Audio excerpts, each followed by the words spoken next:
and ourselves. Everyone, everywhere, every day.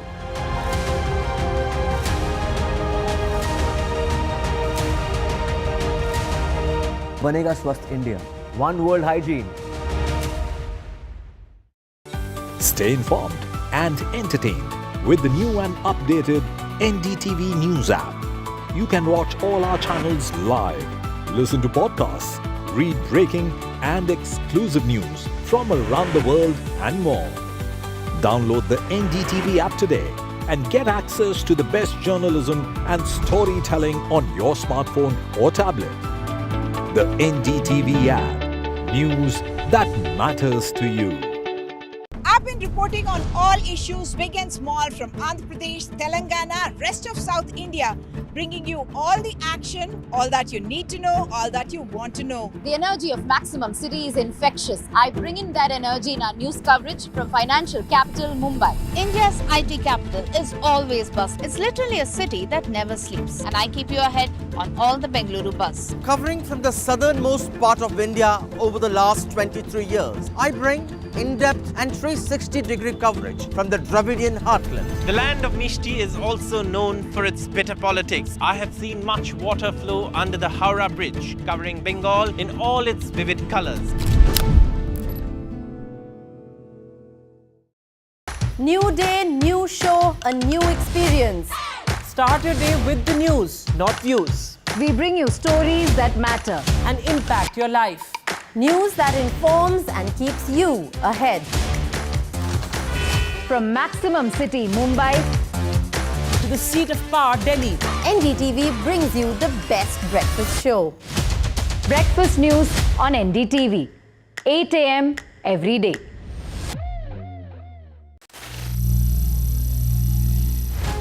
Some people say the metaverse will only be virtual. One day this lecture hall will be made of code, and driverless cars would be trapped in intersections. But even in this maze of the future, you can't wish away health. It's time to become more resilient.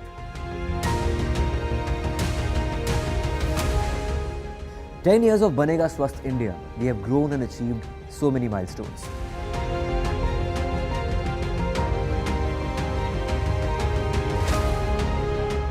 And now I have a plan to beat the urgency, to stop breathing with difficulty, to relieve getting choked with inactivity.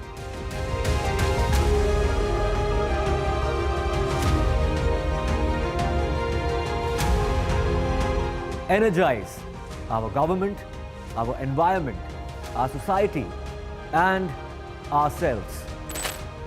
Everyone, everywhere, every day.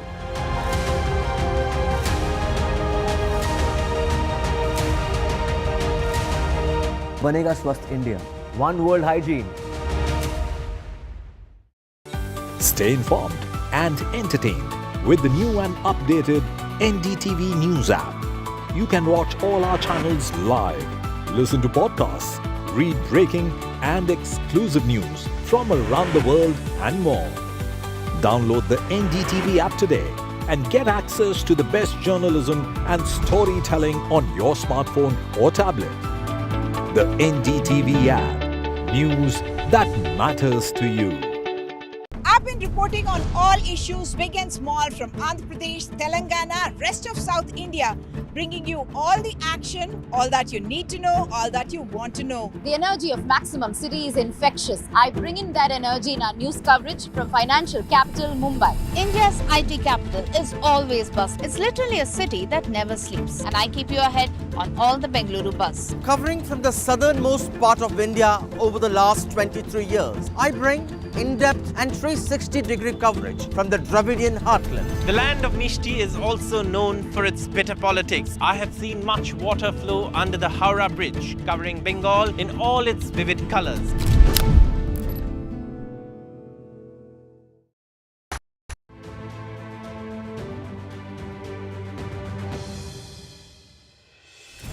Our next guest today is Mr. Malana Sasalu, CEO of Provident Housing Limited, a leading real estate developer. You know, they're looking at not just for solutions, but they're also committed to creating environmentally sustainable homes by integrating green building practices, energy-efficient designs, and eco-friendly materials. Thank you so much, Mr. Sasalu, for joining us today. It's a pleasure to have you with us.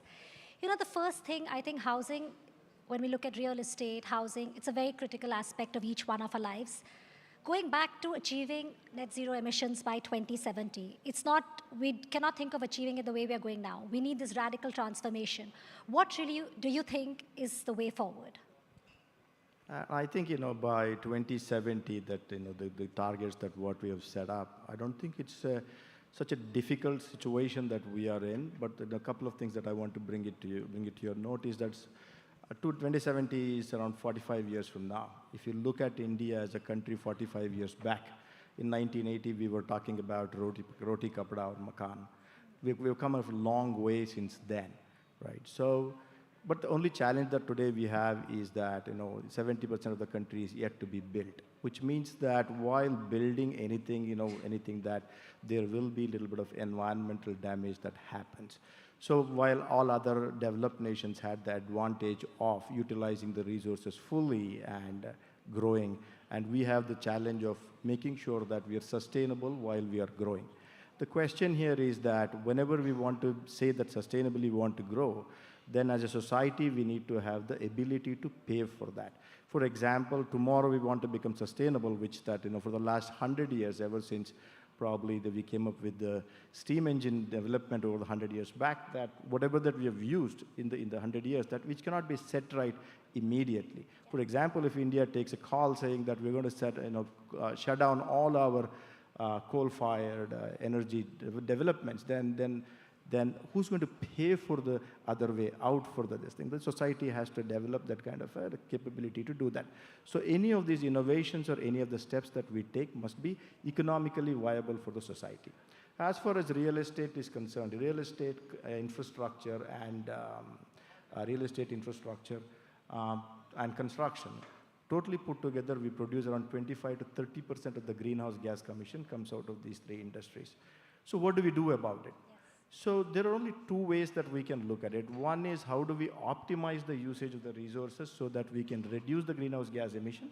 And the other side is about how do we take actions which can offset if you're unable to do it. So for example, if you're looking at developing somewhere around 50 acres of development, it's very important. Today, India needs housing. We cannot run away from that. We need infrastructure. We cannot run away from that, right? We need to construct. So we cannot run away from that.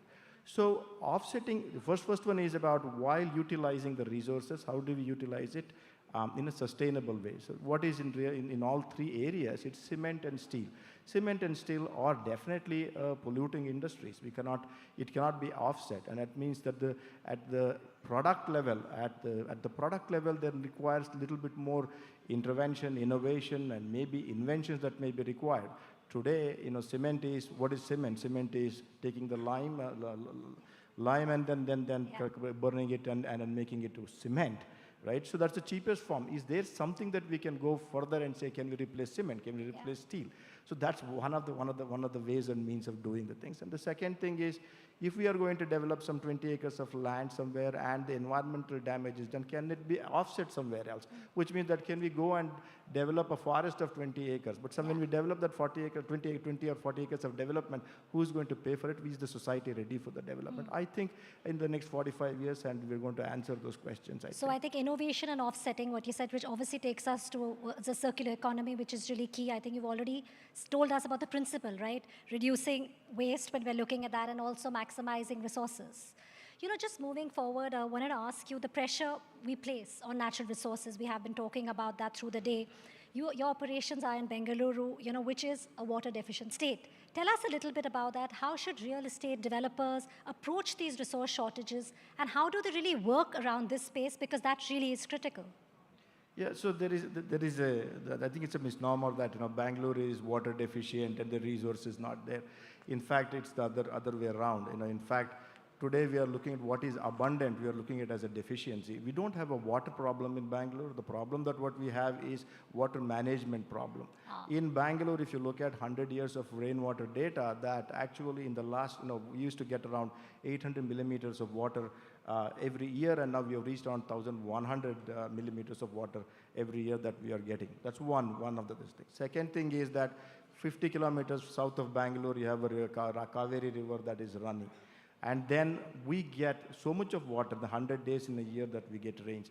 And it's all about replenishing the water that is there in the groundwaters. That means that the water recharging system and other things that what we have right now. And I think, with those measures that we can definitely reverse that. We have around 200 lakes in Bangalore, in the Bangalore metropolitan region, that the rejuvenation of those lakes for the purpose of water, drinking water and usage of those water. There are many ways to take care of the resources, and proper allocation and planning, we should be able to take care of that. I think that's a very critical point, what you mentioned about water management, renewing lakes, things which are doable, and if the intent is there, you can really see that it's making a difference. Absolutely. See, if you're looking at, in housing development, that water is circulated, recycled in the sense that all the water that is utilized is treated and is again put it back for the flushing purpose, put it back for the purpose of landscape development, landscape maintenance, and then whatever the additional water is that is left over goes back to the construction. So you can see that water is fully utilized. Yes. And also because of which what happens is that, like for example, that the Indian code says that around 75 liters to 150 liters per person per day is the utilization of water. And we are almost come to a stage wherein only 30% of the water is required for replenishing the water every day. The rest is everything is recycled. Great. The next question what I want to ask you is, there was earlier this year a consumer survey that showed that the Indian customer actually now views climate change, the whole threat. It's about 60% of them actually want to change their behavior. We can see that behavior change happening. They are choosing sustainable products. One is more mindful. In this, when I ask you your experience, if you can tell us, is it the same when it comes to the real estate? Are you seeing the change happening? Are people responding to that in the real estate sector? Absolutely. So that is one of the things that, we at Provident Housing that we have done, that you go to any of our marketing office, there is a wall called sustainability wall.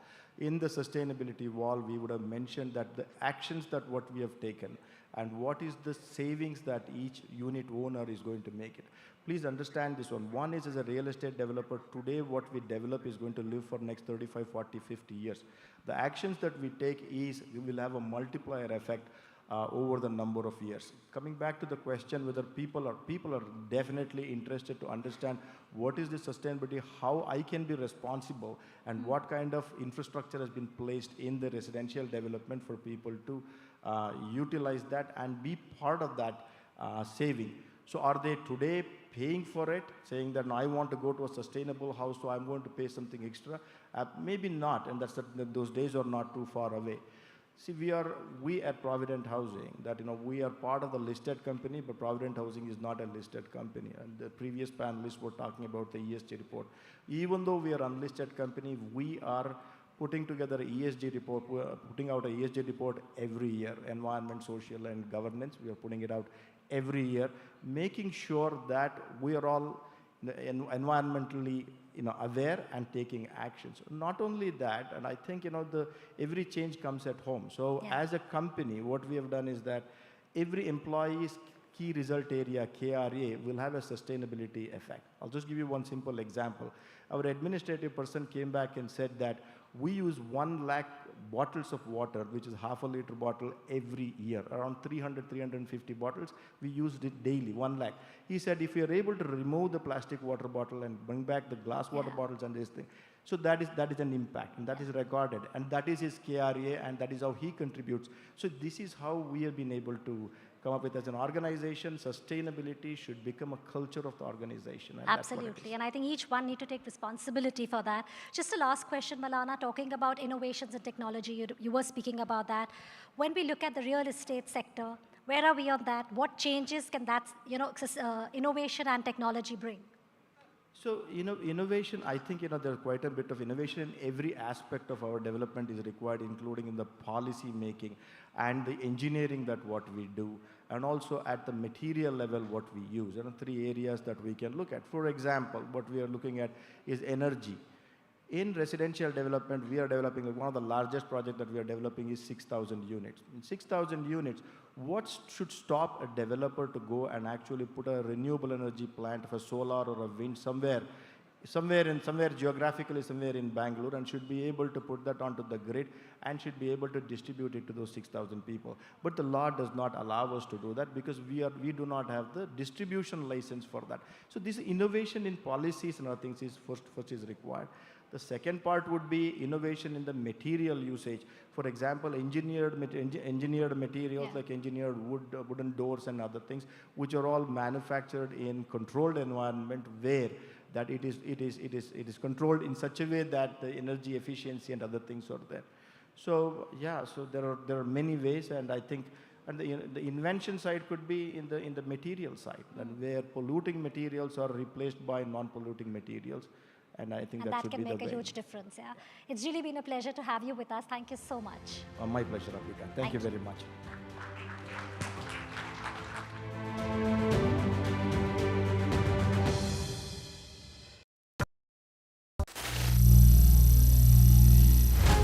Some people say the metaverse will only be virtual. One day this lecture hall will be made of code, and driverless cars would be trapped in intersections. But even in this maze of the future, you can't wish away health.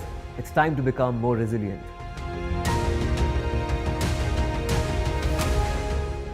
10 years of Banega Swasth India, we have grown and achieved so many milestones.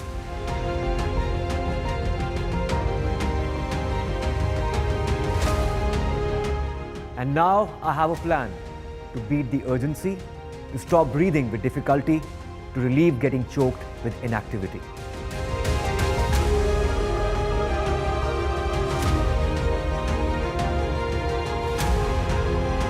Energize our government, our environment, our society, and ourselves. Everyone, everywhere, every day.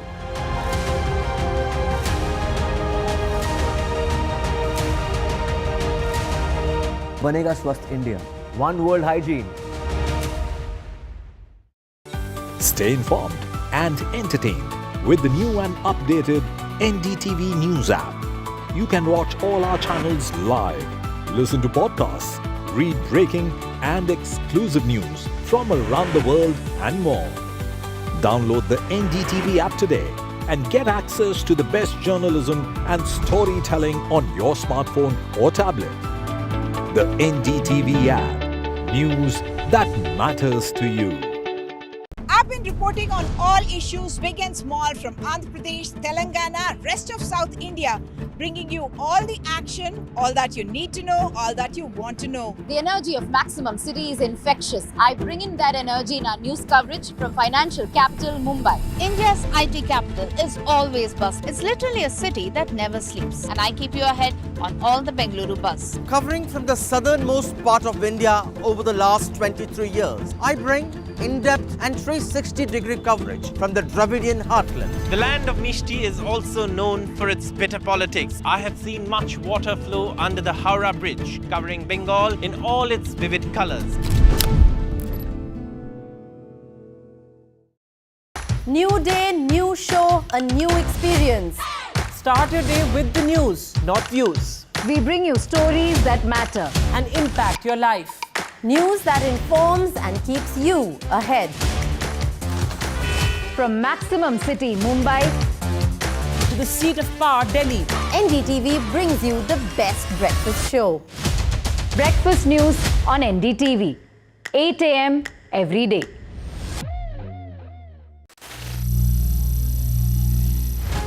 Some people say the metaverse will only be virtual. One day this lecture hall will be made of code, and driverless cars would be trapped in intersections. But even in this maze of the future, you can't wish away health.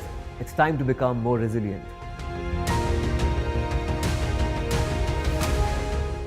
10 years of Banega Swasth India, we have grown and achieved so many milestones.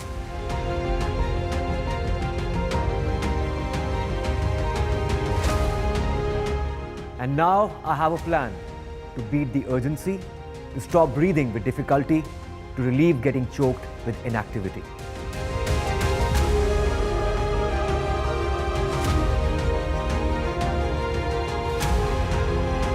Energize our government, our environment, our society, and ourselves.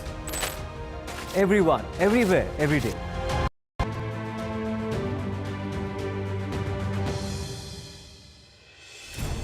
It's time now for our next sustainability champion. He's the ambassador for plastic-free Delhi. He's also a marathoner.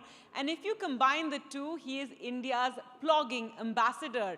Meet Ripudaman Bevli, athlete, activist, socialpreneur, and friend of the planet. Ripudaman, please come on stage. I have a question to ask all of you. What is the word of the year? Anybody knows? Oxford word of the year? Nobody knows? Have you heard of Riz? Riz, what does that mean? Charisma. Okay. You know, today's topic of the entire conclave is sustainability, right? What's, according to me, or let's just ask, what's the most used and abused word of the year? Because what does sustainability mean? Oh, I'm gonna move or remove all my plastic containers in the kitchen, all Tupperware, everything goes away, and I switch to glass containers and steel containers. All my plastic cups and plastic straws, I'll remove that from the market to paper cups and paper straws. That's sustainability for us. Okay, so my topic says real talk, so I'm gonna try to make it as real as possible for everybody. Let's move. So I started a movement called the Litter Free India movement 8 years ago, inspired by visuals like these. Nature's view of us and our view of the nature. What do you think you prefer? Which view do you prefer? Can I hear everybody say what view do you prefer?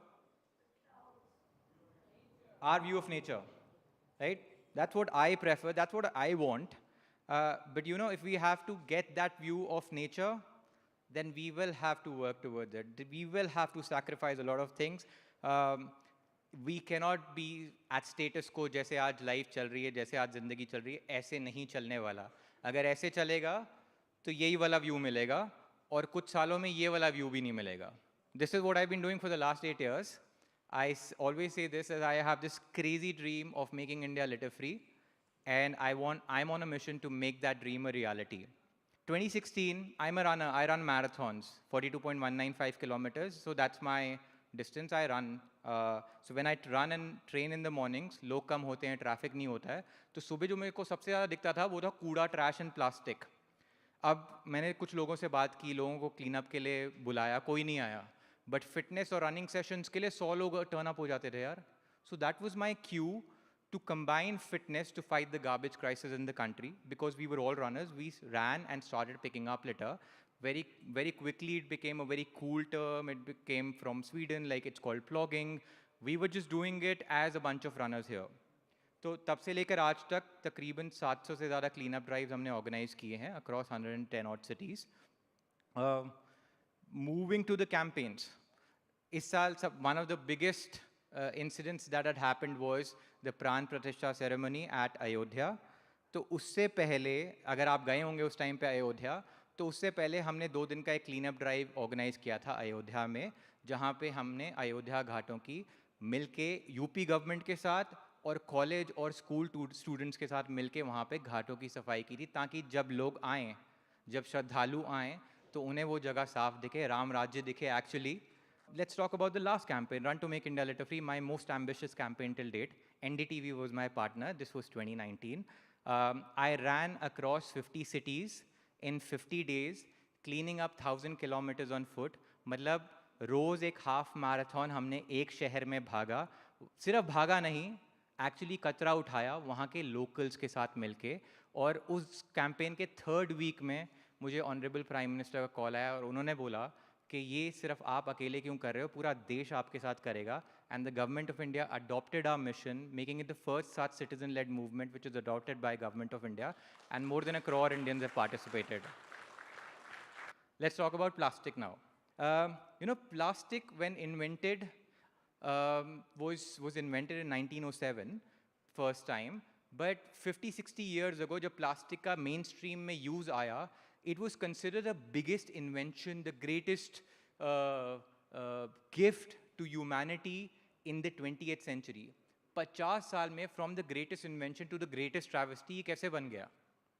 Design flaw है, circular नहीं है, जो कि हर एक human invention literally design flaw के साथ आती है कि सर्कुलर नहीं होता. सो plastic from the greatest invention in 50 years became the greatest travesty. You know what's the most dangerous waste on the planet? Can somebody answer that? Most dangerous waste? Plastic. No, it's the waste that is coming out of your kitchen. आपका food waste, आपका organic waste is actually the most dangerous waste. क्योंकि plastic itself is inert. अगर आप उसको landfill में भी डाल दोगे ना, सिर्फ plastic जाएगा, तो ऐसी कोई major problem नहीं होने वाली. Problem कहाँ होती है? Greenhouse gas emissions कहाँ से आते हैं? Leaching कहाँ से होती है? Water pollution, soil pollution कहाँ से होता है?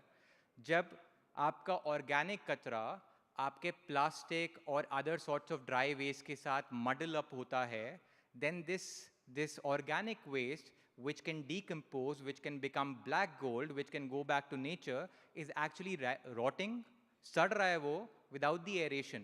और वही आपके फिर मीथेन एमिशंस कॉज कर रहा है, वही लीच होके सॉइल और वाटर को कंटामिनेट कर रहा है, and all of that is coming back to bite us. All of that is impacting our health. So what can we do? We can segregate dry and wet, इतना कर सकते हैं यार, एंड वेट वेस्ट को compost करना start करिए. It will solve a lot of the problem. Like I said, 60 to 70% of all waste from the households come from the wet waste. So if we all start making our own black gold, the compost, we will be able to solve a lot of our crises. So let's move to the part, switching tracks. सबसे important चीज़ है sustainable development की हम बात करते हैं, but हमने establish कर लिया sustainability की बात करने वाले majority of the लोगों को sustainability पता ही नहीं है. But उसको change कैसे किया जाता है, जा सकता है policy से. You know, India needs development. Development is something that we cannot do without. It's very, very important. But उसके साथ अगर वो development ऐसे आए कि हम 5-10 साल तो उसका enjoyment कर लें, but उसके बाद जो उसकी catastrophe, जो उसके after effects हैं, from landslides to complete devastation of habitats to flooding, air pollution, so on and so forth, that is killing us. That is killing our quality of life. For all the road projects, for all the rail projects, real estate projects, what do? Cut the trees. वो करना पड़ेगा, वो करना पड़ता है और वो करना पड़ेगा. I am not against that. I am not against development. I am just asking one thing. Take every road project of yours, okay?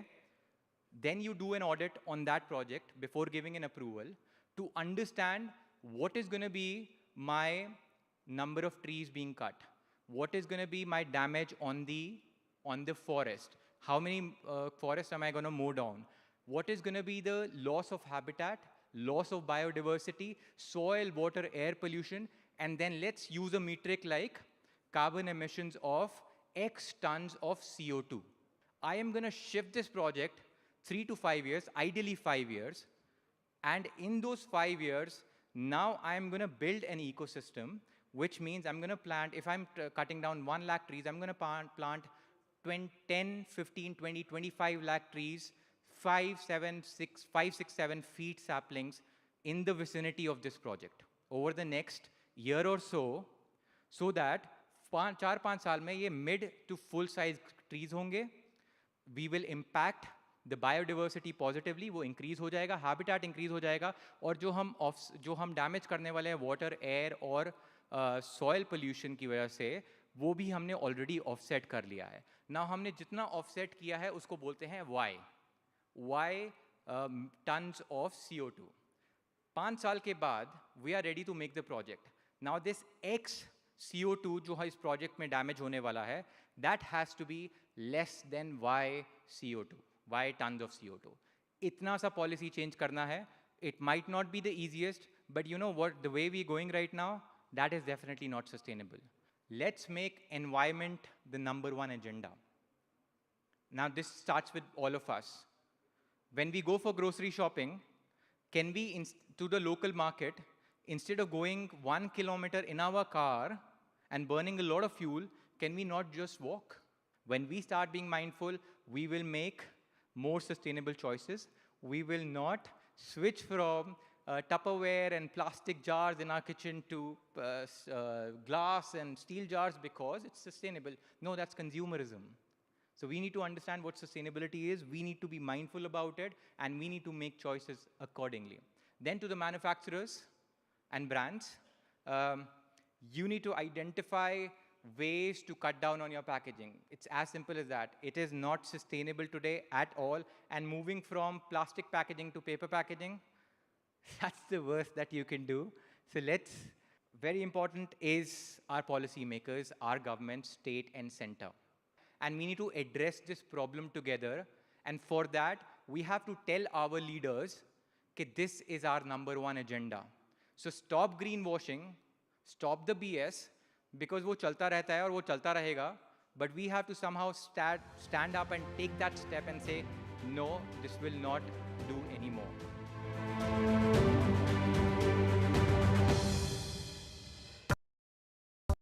Stay informed and entertained with the new and updated NDTV News app. You can watch all our channels live, listen to podcasts, read breaking and exclusive news from around the world and more. Download the NDTV app today and get access to the best journalism and storytelling on your smartphone or tablet. The NDTV app. News that matters to you.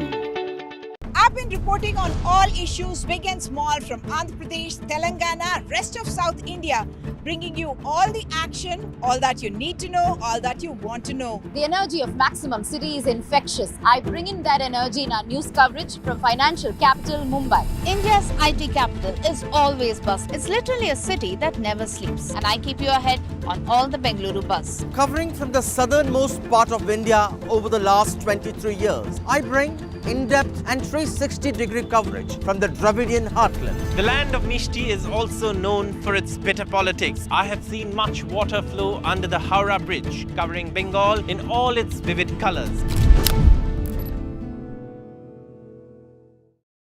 New day, new show, a new experience. Start your day with the news, not views. We bring you stories that matter. And impact your life. News that informs and keeps you ahead. From Maximum City, Mumbai, To the seat of power, Delhi. NDTV brings you the best breakfast show. Breakfast news on NDTV. 8 a.m. every day.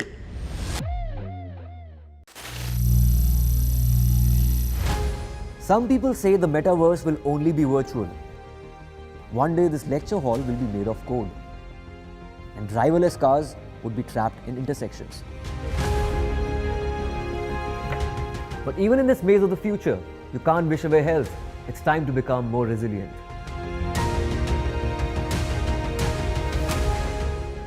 "10 years of Banega Swasth India, we have grown and achieved so many milestones.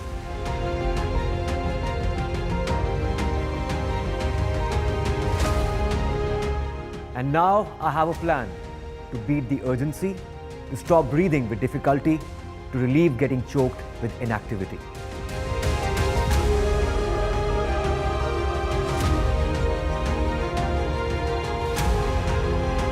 Energize our government, our environment, our society, and ourselves. Everyone, everywhere, every day.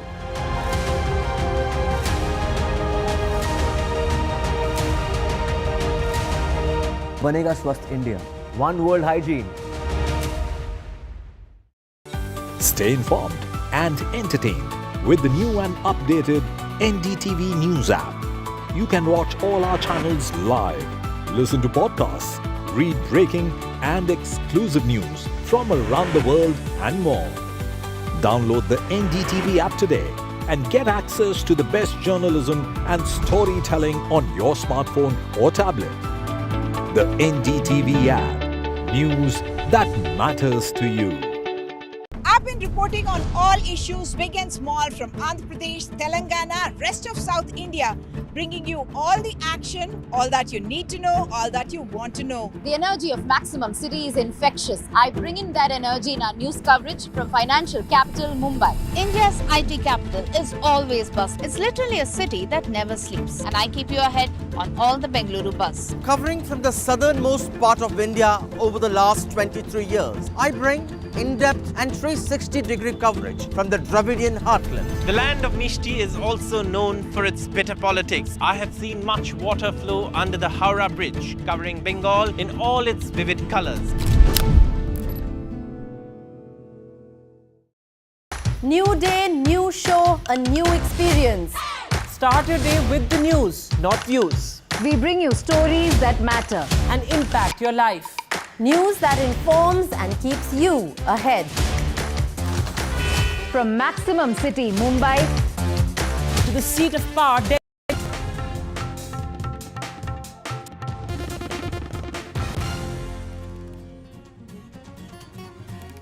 Good evening and welcome. Well, Delhi has its new Chief Minister in Aam Aadmi Party's Atishi. She is the capital's youngest Chief Minister and also the third woman Chief Minister. Well, we'll decode all the politics around it as well. The Aam Aadmi Party has now ushered in a change of guard in the Delhi government. All of that and more coming up, but first up the headlines.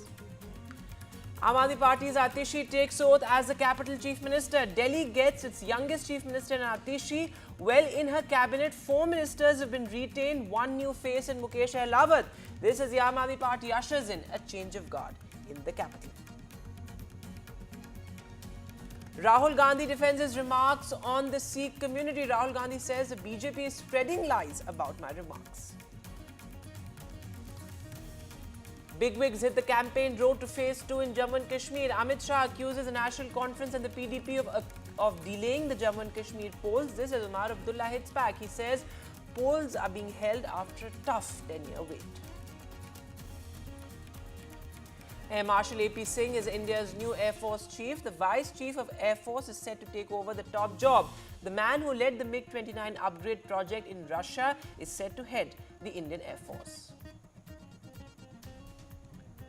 Counting to begin soon in Sri Lanka. This as Wickramasinghe and Premadasa are the favourites for the top job. This is the first presidential polls in Sri Lanka after the economic crisis.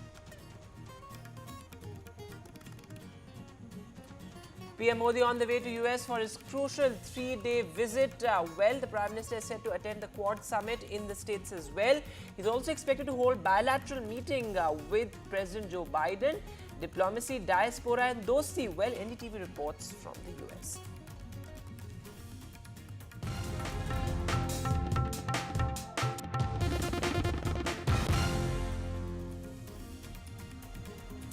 And well, the capital has a new Chief Minister. The upheaval in Delhi, so to speak, has now completed with Atishi taking over as the Delhi Chief Minister. She took oath along with 5 other ministers at the Lieutenant Governor's residence here in the national capital. Very interesting visuals though coming in of Atishi also touching Arvind Kejriwal's feet. But look at those visuals of Atishi with the Lieutenant Governor. Arvind Kejriwal, of course, in attendance, and so was Manish Sisodia. But this interesting visual, truly the defining visual of the evening. But of course, a new high for Atishi. Her rise has truly been remarkable. From a spokesperson to the advisor to the education department in the national capital to, of course, somebody who has been seen as the street fighter for the Aam Aadmi Party to now the Chief Minister of Delhi. Truly a meteoric rise, very rare and remarkable for a one-time MLA like Atishi. She, of course, contested the Lok Sabha polls against Gautam Gambhir as well. She lost out there, and then, of course, she was elected as an MLA from Delhi's Kalkaji, a very crucial constituency. But as I said, she's a one-time MLA, an Oxford graduate. Of course, she was serving as an advisor to Manish Sisodia for the longest time. Manish Sisodia is her mentor, as she has mentioned many a times, and she really took the reins of the Delhi government when Arvind Kejriwal and Manish Sisodia, the party's top 2, were in jail. She had the maximum number of portfolios, 14 so to speak, and heavyweight portfolios like education, of course also finance, so those crucial portfolios with Atishi, and now she is the head of the Delhi government. Before I bring in my guests and our reporter, listen in to this snippet from Atishi's swearing in.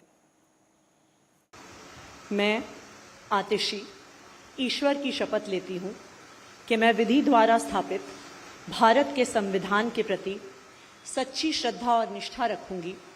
मैं भारत की प्रभुता और अखंडता अक्षुण्ण रखूंगी। मैं मुख्यमंत्री के रूप में अपने कर्तव्यों का श्रद्धापूर्वक और शुद्ध अंतःकरण से निर्वहन करूंगी तथा मैं भय या पक्षपात, अनुराग या द्वेष के बिना सभी प्रकार के लोगों के प्रति संविधान और विधि के अनुसार न्याय करूंगी। All right, let me go across to my colleague Shreya Ghosh joining us from outside the Lieutenant Governor's residence. So, Shreya, the Aam Aadmi Party's Delhi gambit is now complete. Atishi has taken over as the Chief Minister. The political ramifications aside, but break it down for us. Who all are in her cabinet? Who has been retained? Who has been dropped? And who are the new faces?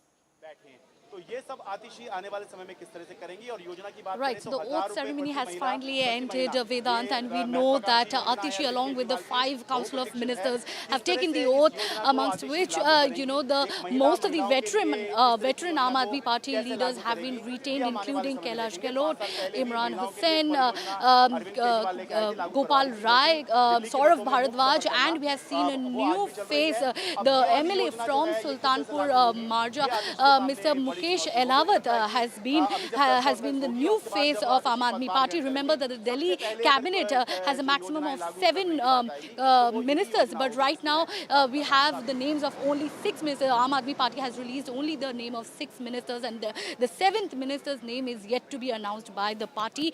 Right now, the oath ceremony has ended, and we officially have Atishi as the chief minister, the youngest chief minister of the capital city, and we know it is for a brief period of time because the assembly elections is due next year in February, and she herself has reaffirmed her commitment to bring back Arvind Kejriwal as the chief minister, and Arvind Kejriwal himself, along with the entire party, together chose Atishi as the chief minister because, as you correctly said, that she in a short span political career and career in social work, she has established herself with very important portfolios that she's been looking into, like finance, education, public works, and she has proved herself time and again, especially when Arvind Kejriwal was incarcerated. It was Atishi who became the main person in the forefront, who articulated the party's policies and reached out to the people and tried to reclaim the party's trust. Right now, we have seen that Atishi will continue to fast-track the policies, the welfare schemes and the different policies that are pending. And she will be laying the foundation for the upcoming elections. And although the BJP, the opposition party, has made scathing comments about how she's going to be the dummy minister and a puppet in the hands of Arvind Kejriwal, but we know for a fact that she has proved herself time and again, and it will be interesting to see how she goes about regaining the trust of the people and rebuilding the party, which has been embroiled in several controversies. For Atishi, given the fact that there were all these reports of cabinet restructuring to, in a sense, include Manish Sisodya, but of course her cabinet has now taken over. And what's important here is that Atishi has indeed proven herself, as Shreya was pointing out, as a trusted loyalist of Arvind Kejriwal. I think that's the most important point here. Thanks very much, Shreya, for that. But let me bring in my guests now. Aarti Jairath is with us. I'll also be joined by Neerja Chaudhary, senior journalist. Ms. Jairath, many have called Atishi the accidental chief minister, but she is certainly an unconventional chief minister. I mean, a one-time MLA, an Oxford graduate, somebody we've seen, really fronting and, being at the forefront of the Aam Aadmi Party's battles with the Lieutenant Governor and here in Delhi. But how do you look at this? She's also the youngest chief minister of Delhi. Well, I think one thing is very interesting in the choice of Atishi is that given that there are just 5-6 months left for the polls, Arvind Kejriwal did not do what conventional parties do, which is make a symbolic choice. Choose a Dalit or a, Muslim or somebody from a marginalized community, or maybe a Jat with an eye on the Haryana polls. he did not, I mean, the fact that Atishi is a woman is besides the point. I don't think she was chosen because she's a woman. She was chosen for the variety of reasons that you and your correspondent have listed. She's been loyal. She, carries the party's ideology forward. She's very articulate. She's proved her mettle in the months that she's been holding fort for Arvind Kejriwal while he's been in jail. And most importantly, she is the face of the Aam Aadmi Party's biggest brand value, which is education reforms. Remember, first as Manish Sisodia's advisor and then as education minister once he went to jail. She has basically led this whole reformation in Delhi schools and, the upscaling and the upgradation and to bring them almost at par with a decent private school. Yes. So, she has a lot going for her.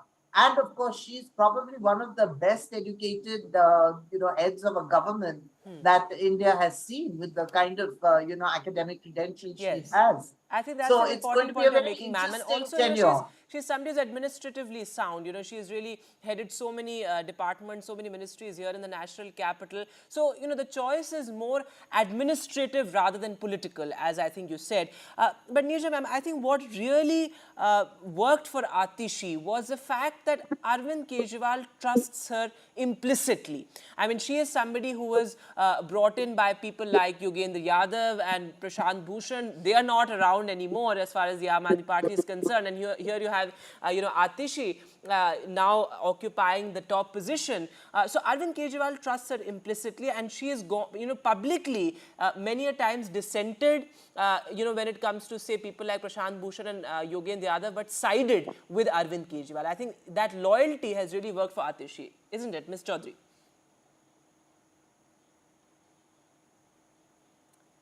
Neerja ji, go ahead. Well, it's a very interesting day today. The third woman chief minister of Delhi taking over. It's a new day, I would say, because there's no other state in India where women have been chief ministers third time. And of course, in Uttar Pradesh, there has been Mayawati and earlier Sucheta Kriplani, but other states of India, maybe once. There is Jayalalitha and there's Mamta Banerjee, earlier of Orissa, Nandini Satpathy. But Delhi, for the first time, is giving a third time woman chief minister. As for why Kejriwal has gone for it, it's again a very interesting thing that somebody like Kejriwal should make way for somebody else. So strange are the ways of Indian politics. But for Atishi, yes, she's highly educated. I mean, the background of St. Stephen's, Oxford, Rhodes Scholar, and so education is one thing. Secondly, upright image, and Kejriwal would hope to get an image makeover for the Aam Aadmi Party, as its leaders have been embroiled in this liquor scam, and the image has been besmirched, particularly as far as the middle class goes. And also that she is highly articulate, she's very pinpointed in her replies, and of course has administrative experience in various departments, has been known to be advisor to Manish Sisodia when he was education minister, and was seen as the person behind the educational reforms that the Aam Aadmi Party put into motion in the government schools, and which have been looked at by many other states. So all this put together is really targeted at winning back the vote of the middle class. That is where the Aam Aadmi Party has lost ground because of this liquor. And as far as the poorer sections go and the Jhuggi Jhopri colonies go, they still retain their support. I think that's an important point. It's really the middle class and the urban and the semi-urban areas where the Aam Aadmi Party needs to gain ground. But also, Ms. Jairath, it's interesting that it's a generational change as well. in many ways. She's of course a woman chief minister, but also Delhi's youngest chief minister, and I think that's interesting given the fact that it comes right ahead of the state polls. When she entered when she forayed into politics and into electoral politics, she was seen as a very interesting face. She took on Gautam Gambhir very vociferously, and then of course she lost out, but she's just a one-time MLA, but she's an interesting face altogether, and also somebody who appeals to the younger, perhaps the elite, so to speak, voter as well. No, absolutely. I think Neerja, this is a point I have made in the past and a point that Neerja has just made, which is an important point, that, Arvind Kejriwal over the last 10 years, after he's kind of dirtied his hands in the muddy waters of politics, he's kind of lost that middle class, and especially after the corruption charges against him and his ministers, he started looking like just any other political party. So to put in somebody like Atishi, a young face, somebody who's upright, who's educated, who comes from a middle class family herself, I think it's an attempt to rekindle that romance with the middle classes. And everybody knows in India that, yes, although the votes are with the poor, often it's the middle classes that drive the political narrative. After all, Arvind Kejriwal rode on the back of that, middle class narrative, against corruption. But I want to say one thing, that, you see, the corruption taint is one aspect of the challenge ahead for the Aam Aadmi Party as the polls approach. But more than the corruption taint, I think what is really important for the Aam Aadmi Party is to restore the image of itself as a party of governance. In the last 1 year, more than a year, as their ministers were felled one by one, their leaders were felled one by these corruption charges, and then ultimately Arvind Kejriwal himself went to jail, governance in Delhi has gone for a toss. Yes. And in the fight between the chief minister's office and the lieutenant governor, you can see, garbage, the state of the roads, the, desilting of drains was not completed in time. So we had this terrible waterlogging through the monsoon. The pollution season now coming up as well. The pollution season is now coming up, absolutely. So I think, what is really going to be key here over the next 5 months is the challenge to restore that image of good governance.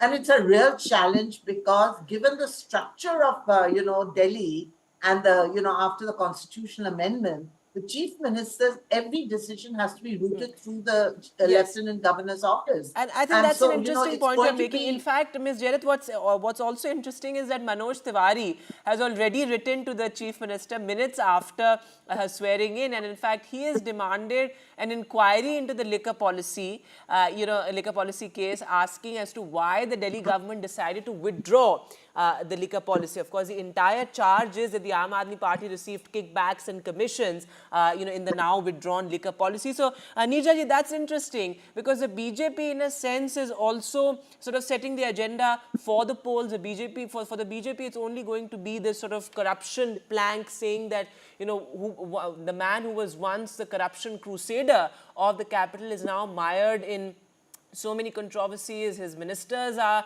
mired in corruption charges as well. Meanwhile, for Arvind Kejriwal, it's about restoring his image. So the agenda, more or less, has been set for the upcoming polls in Delhi. Absolutely. Atishi taking over. Atishi is going to be the election chief minister. That is very clear.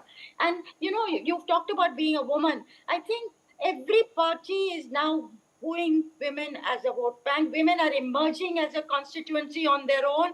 And therefore, somebody like Atishi is bound to have an appeal amongst the women, particularly since Delhi is urban and semi-urban, as you said. It's not like, rural heartland that you are appealing to. And another thing that goes for Atishi, which goes in her favor actually, she's not really a mass leader in that sense. Nor does she have lobbies backing her.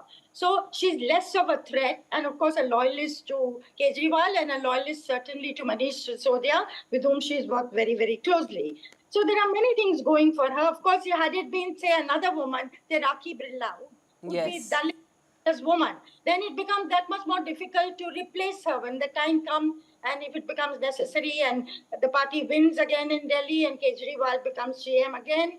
So it becomes that much more difficult. So I think this is Atishi's moment, and one would like to wish her the very best from the, that people. Let us see what she does. What are the new things she goes for? What is the out-of-the-box thinking she does? She has only 2 months, or 5 months at the most to prove herself. And how does she make her mark? People of Delhi will watch that very, very carefully. Absolutely, Anija ji and Ms. Jeda, thanks very much for being with us, and it was great to have you, because who better to decode a woman chief minister, and of course Delhi's youngest chief minister as well, the third woman chief minister. The task is cut out for her, this as its peak poll season as well. Crucial states like Haryana, of course, coming up, very important for the Aam Aadmi Party, and of course also Delhi, which the Aam Aadmi Party has demanded that should go to polls later this year, but certainly Delhi will go to polls early next year, so a lot of activity here. But Atishi is now the new Chief Minister of Delhi. Moving now to some more news. Well, Congress leader Rahul Gandhi, who is also, of course, a leader of opposition, met the parents of Annie Sebastian.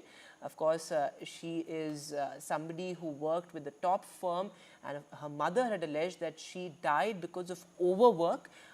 In fact, she had put out a very heart-wrenching statement on social media as well, that nobody from the company, nobody from this firm even came to visit her, visit the parents or visit the family, or nobody even attended the funeral. So Rahul Gandhi now talking to the parents of the 26-year-old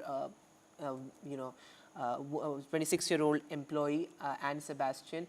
Extremely tragic there, and this is a case that had sparked massive outrage on social media, and rightfully so, and it has put the focus back on toxic work culture in corporates as well.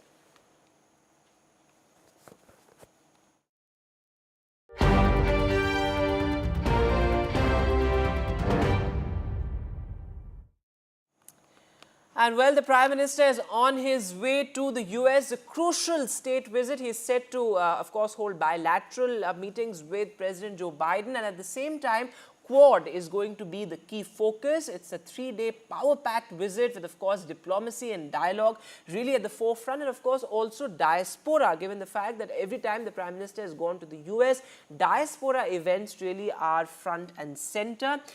These are images of the Prime Minister with President Joe Biden from last year. Of course, it was a crucial visit, and these are visuals of the Prime Minister planning for the US. He's expected to arrive in the next 3 hours, and today the focus is on the bilateral meeting with President Joe Biden. A lot is on agenda: defense, space, to of course the peace solution for the ongoing wars in Hamas as well as in Ukraine.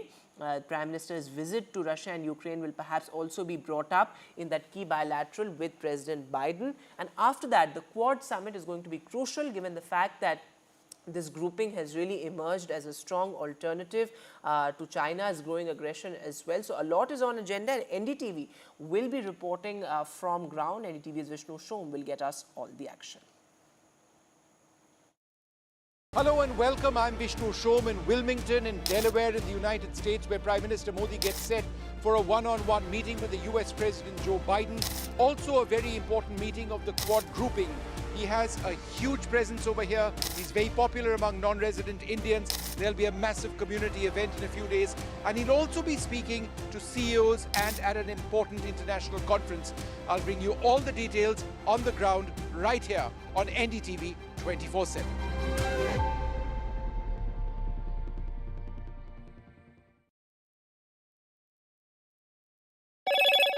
Hello, Moto. Motorola Razr 50 Ultra comes with Google Gemini.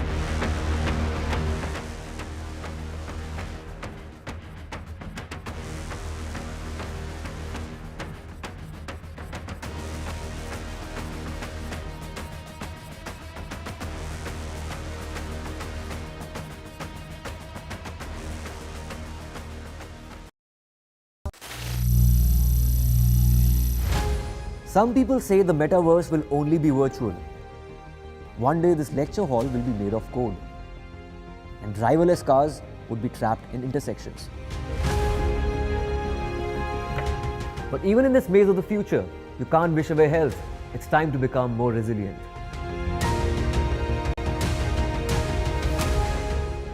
"10 years of Banega Swasth India, we have grown and achieved so many milestones.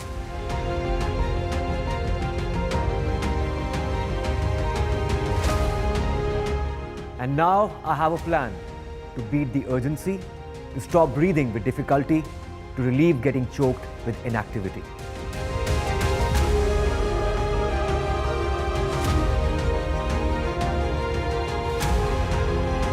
Energize our government, our environment, our society, and ourselves. Everyone, everywhere, every day.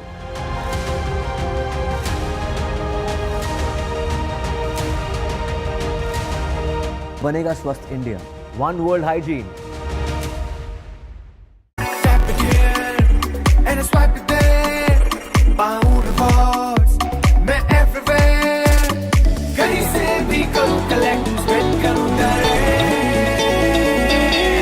Download any single ID partner app, link your card and earn reward with top brand. Get it free with single ID.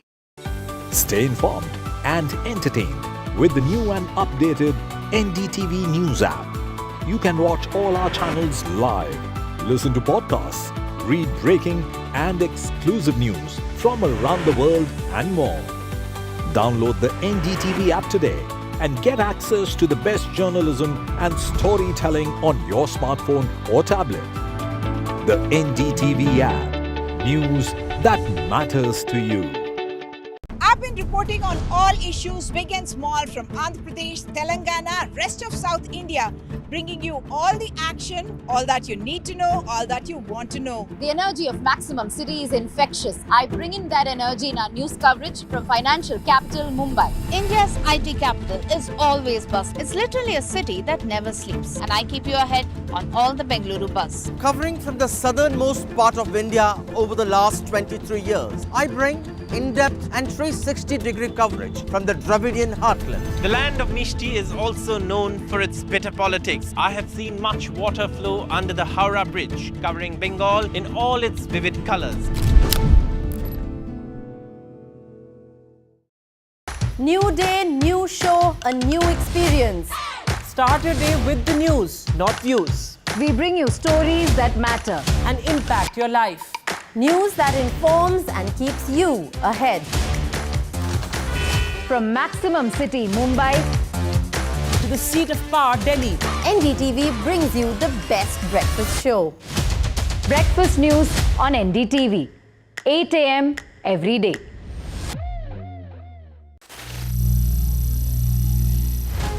Some people say the metaverse will only be virtual. One day this lecture hall will be made of code, and driverless cars would be trapped in intersections. But even in this maze of the future, you can't wish away health. It's time to become more resilient.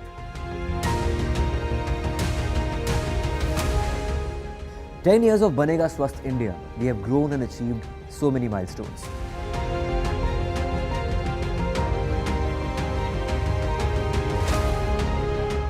And now I have a plan to beat the urgency, to stop breathing with difficulty, to relieve getting choked with inactivity.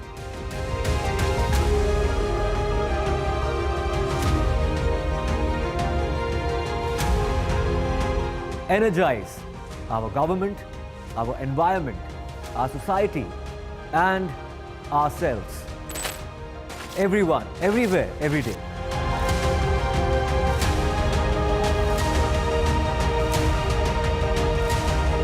Banega Swasth India. One world hygiene. Stay informed and entertained with the new and updated NDTV News app. You can watch all our channels live, listen to podcasts, read breaking and exclusive news from around the world and more. Download the NDTV app today and get access to the best journalism and storytelling on your smartphone or tablet. The NDTV app. News that matters to you. I've been reporting on all issues big and small from Andhra Pradesh, Telangana, rest of South India, bringing you all the action, all that you need to know, all that you want to know. The energy of Maximum City is infectious. I bring in that energy in our news coverage from financial capital Mumbai. India's IT capital is always buzz. It's literally a city that never sleeps. And I keep you ahead on all the Bengaluru buzz. Covering from the southernmost part of India over the last 23 years, I bring in-depth and 360-degree coverage from the Dravidian heartland. The land of Mishti is also known for its bitter politics. I have seen much water flow under the Howrah Bridge, covering Bengal in all its vivid colors. New day, new show, a new experience. Start your day with the news, not views. We bring you stories that matter and impact your life. News that informs and keeps you ahead. From Maximum City, Mumbai, to the seat of power, Delhi, NDTV brings you the best breakfast show. Breakfast news on NDTV, 8 a.m. every day.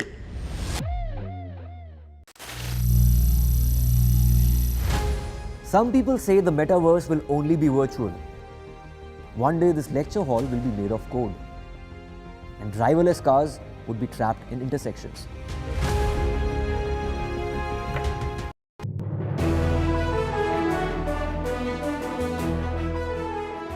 We are at the Sahar Star in Mumbai for the Retail Jeweler India Awards 2024.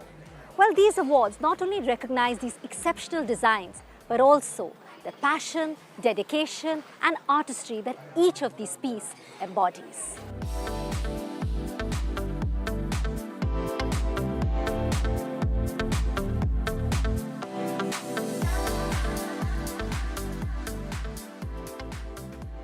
In 2004, the Retail Jeweler India Awards were the first in the country to honor creativity and innovation in retail jewelry from across India. 20 years later, these awards have become truly the premier business awards for the retail jewelry industry in India, with a jury that includes some of the most respected names from the worlds of fashion, art, business, entertainment, jewelry, and marketing. Every metal or precious stone have certain precious story behind that. There are stunning pieces, the craftsmanship, the creativity. Jewelry is like a legacy. It's like an artifact. It's not just like something accessory that we wear. It's not like a handbag or footwear or something. Jewelry is totally precious. India has so much creativity. Our karigars are just amazing, uncomparable to many places in the world. And I think it's a great opportunity, at least for me as a jury, to come and see what's happening across India. I judge the jewelry on all parameters, really, on uniqueness, on execution, on quality of stones and what I see out there, on ease of wearing, on comfort. My number one criteria at the moment, like today, was to see how innovative and new the designs are. Secondly, the quality, how it's made, and thirdly, the weight of the jewelry. Each and every piece had a different story to tell. Be it a ring with few diamonds and colored stones, or be it the neck pieces. I'm quite surprised and beautifully engaged into seeing more and more of this. I'd say it was very well managed. We had an online round, and then we also are here today to physically feel and see the jewelry. Both of them were very important, and all the pieces and all the brands are anonymous. We don't know actually where and which house of jewelry are they from.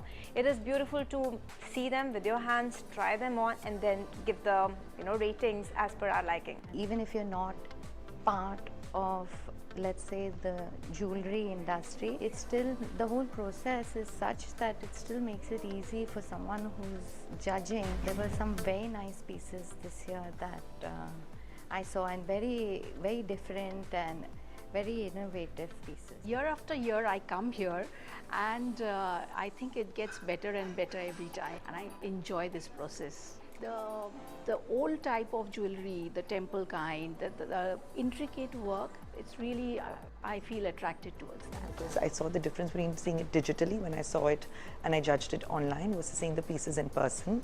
They're very different, and it's really nice to see the actual piece versus seeing it digitally. And I think it's been a lot of fun. So, I mean, it's hard to pick. There are so many. There are some rings which I have loved. There's some earrings which are stunning, some necklaces. In fact, but one particular thing that really stood out was the men's jewelry, and I feel there is not enough that is there for men. And I think it was very good to see the whole collection of the brooches and everything that was there in the men's collection. Everything is amazing, and yeah, I can't decide which one I like the best, but I had to make a choice. Well, it's been tough because being a jury member was quite a responsibility and time consuming to actually go through all the pieces and to choose a few, because it felt like you're not doing justice since everything was so good. Definitely it's evolving. Like, this is my third year and I see the difference in even the quality and design, you know, it's more and more intricate, beautiful, you know, more detailed. Overall glamour of the awards, I think it's evolving and it's different. I never knew that there's so much different, you know, kind of compartmentalized jewelry, but that really shows that you all have understood the kind of consumers who want the traditional, the kind of consumers who want the typical core ones, the consumers who, you know, would want what the international brands would be having, that more Western look. So it's so nice to see that how you have an array for all of those women and for different occasions.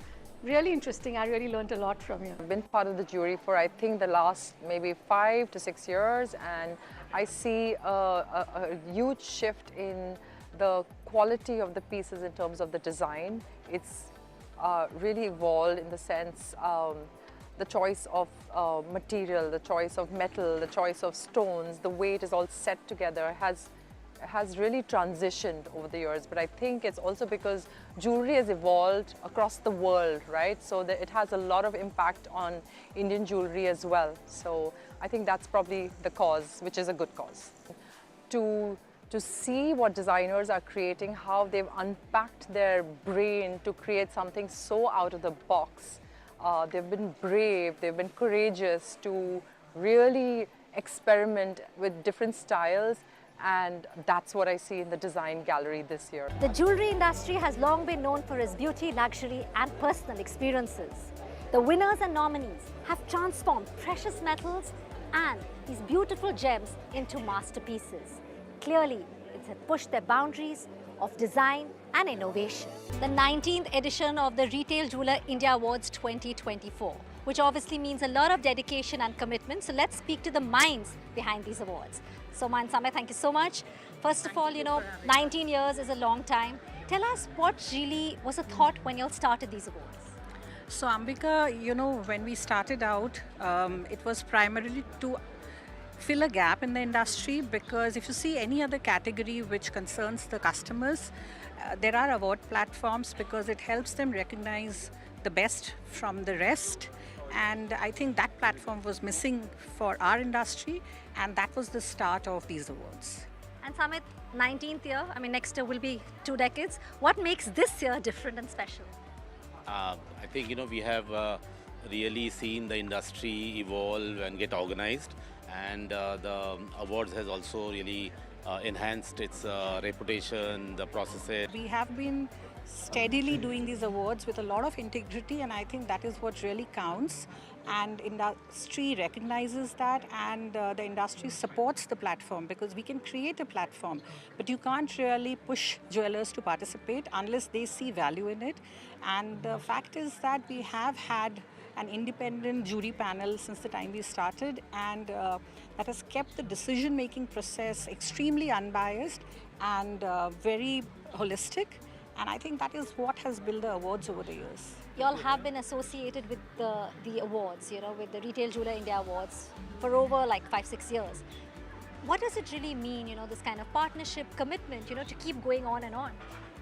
It's great to see what Retail Jeweler is doing to recognize the excellence in jewelry making, and with colored gemstones catching up in the jewelry market, I see it's a great platform for diamantiers as well as color gemstone people to be at the same platform and see to take this industry forward. It's extremely exciting because there's a certain vibrancy in the market here that we don't see anywhere else, and this event is actually the proof, because such an event to celebrate the artistry of jewelry is something quite unique globally. So we feel very excited because we are witnessing the growth of the market and we are participating also to this growth. So it's beautiful. I think the Retail Jeweler Awards is a phenomenal platform which not just gets great achievements together, but gets the industry together. A material of whichever part of the world or whichever part of India you're from, it's that platform where it's a night where everybody gets inspired, great achievements, people are working hard, but also everybody gets inspired for the phenomenal pieces of art that we see together. I think Retail Jeweler Awards are more like the Oscars for our industry. So that can sum it up, because everybody aspires to have an award from here. It was really appealing to us. Like, there's so much that is happening in one place, which you don't get to see anywhere in the world, in terms of design, creativity, designers, retailers, manufacturers, all in one place. That was pretty unique.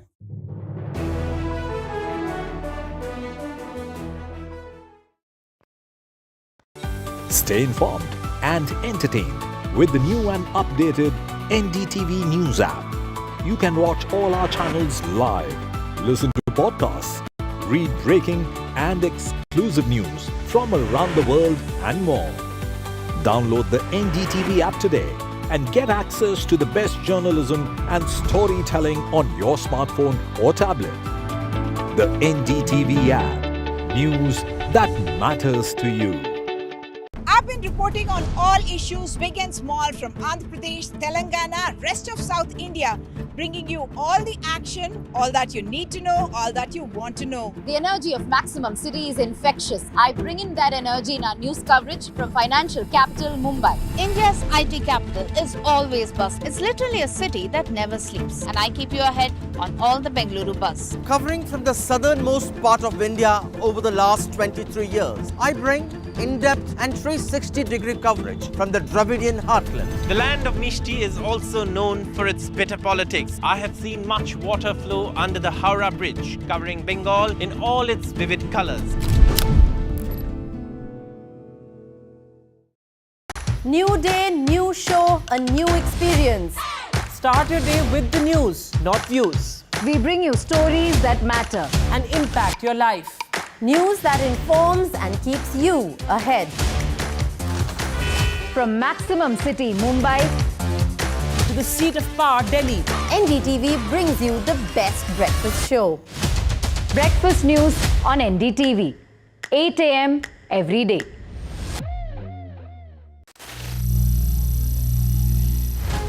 Some people say the metaverse will only be virtual. One day this lecture hall will be made of code, and driverless cars would be trapped in intersections. But even in this maze of the future, you can't wish away health. It's time to become more resilient.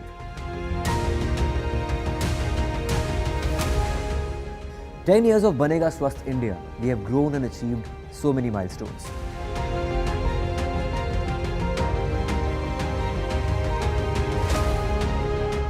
And now I have a plan to beat the urgency, to stop breathing with difficulty, to relieve getting choked with inactivity.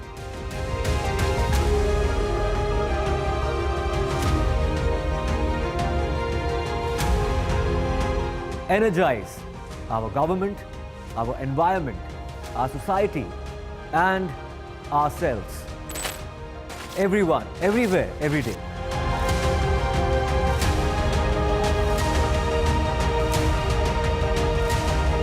Banega Swasth India. One world hygiene. Stay informed and entertained with the new and updated NDTV News app. You can watch all our channels live, listen to podcasts, read breaking and exclusive news from around the world and more. Download the NDTV app today and get access to the best journalism and storytelling on your smartphone or tablet.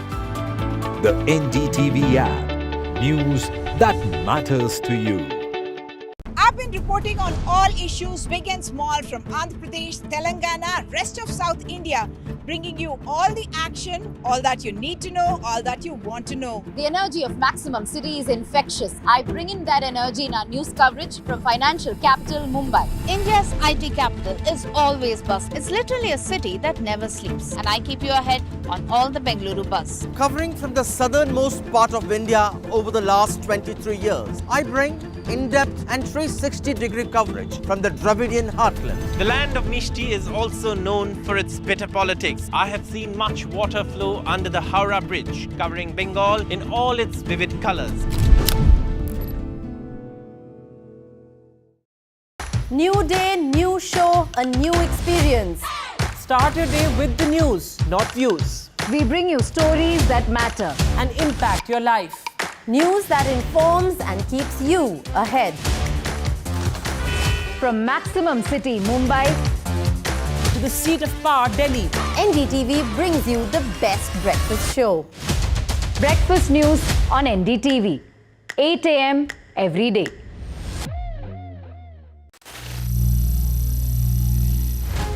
Some people say the metaverse will only be virtual.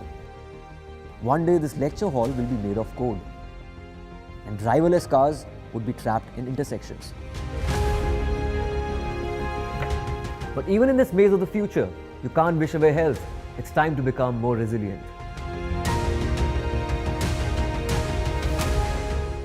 "10 years of Banega Swasth India, we have grown and achieved so many milestones.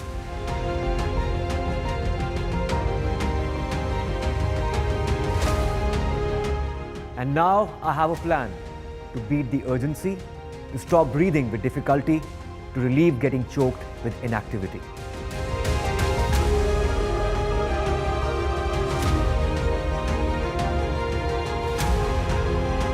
Energize our government, our environment, our society, and ourselves.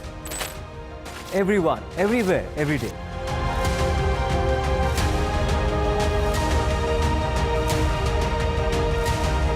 Banega Swasth India. One world hygiene. Stay informed and entertained with the new and updated NDTV News app. You can watch all our channels live, listen to podcasts, read breaking and exclusive news from around the world and more.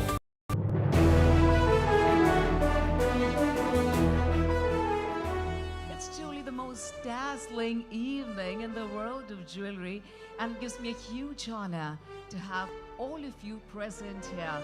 Ladies and gentlemen, welcome to our utmost prestigious 19th Fura Retail Jeweler India Awards 2024. It's your glorious presence and your unflinching commitment to excellence that makes Fura Retail Jeweler India Awards the most respected and reputed industry awards extravaganza.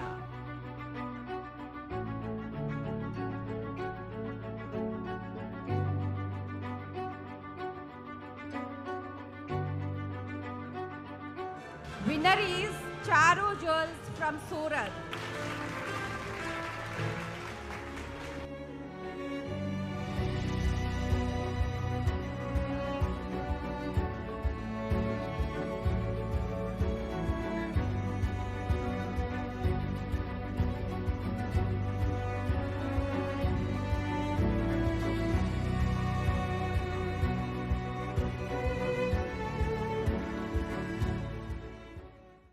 And the winner is Kirtilal Kalidas Jewelers.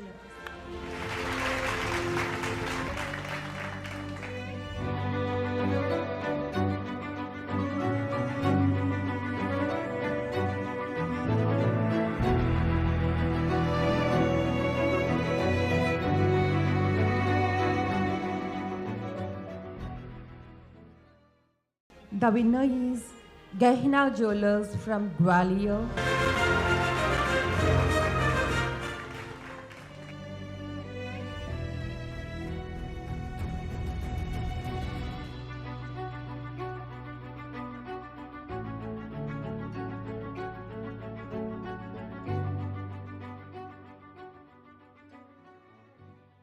The winners are Aloki by CH from Baroda and Omara Fine Jewelry from Chandigarh.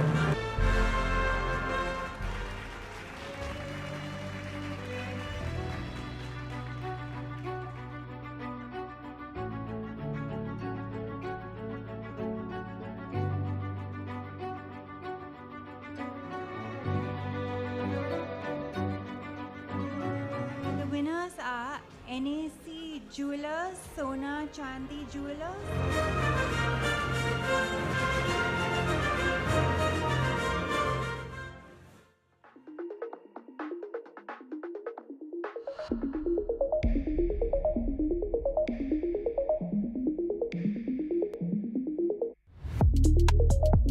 And the winner is AJB Fine Jewels.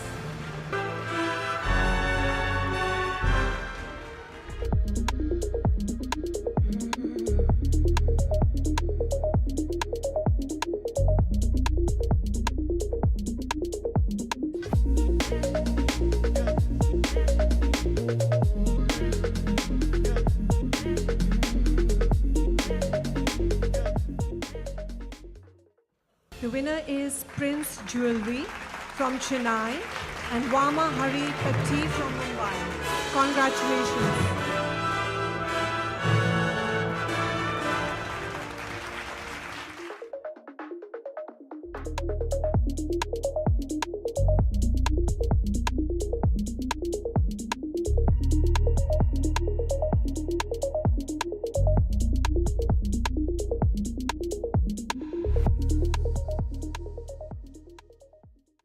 And the winner is Lala Jugal Kishore Jewelry from Lucknow.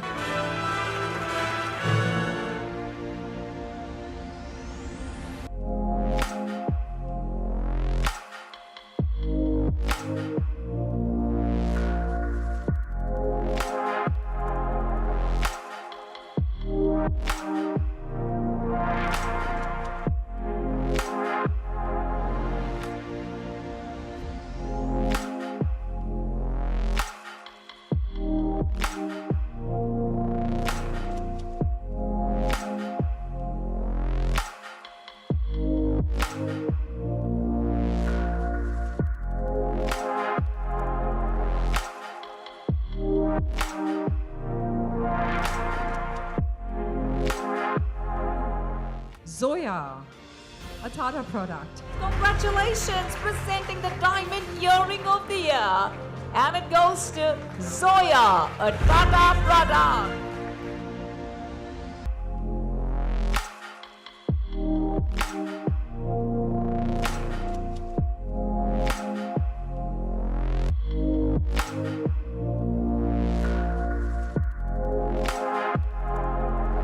Mahesh Rotandas Fine Jewelry from Mumbai. For the diamond bangle and bracelet of the year.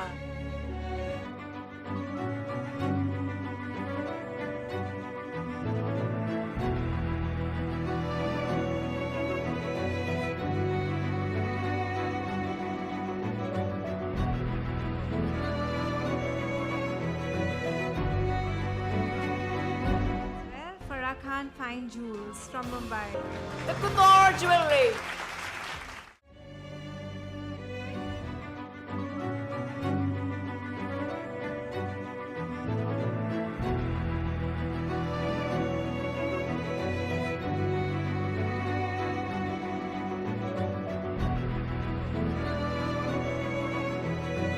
GRT Jewelers from Chennai. Congratulations.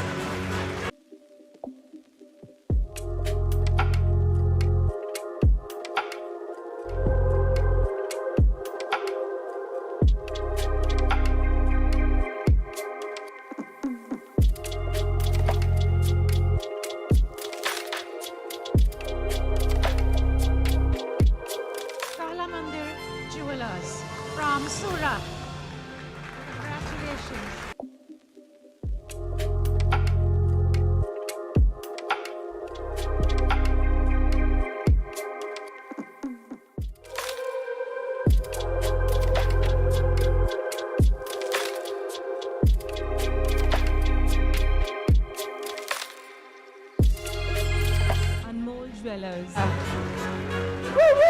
Sanjay Gupta by Tribunal's Jewelers.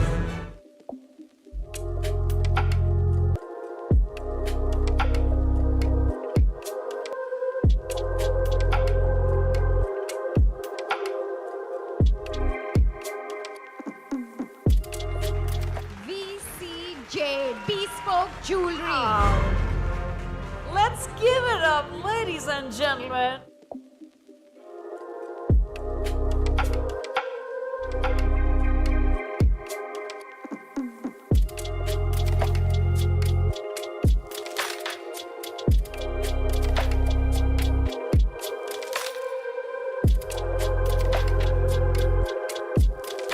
Krishna Chetty and Sons from Bangalore and Khurana Jewelry House from Amritsar. Yeah, wow!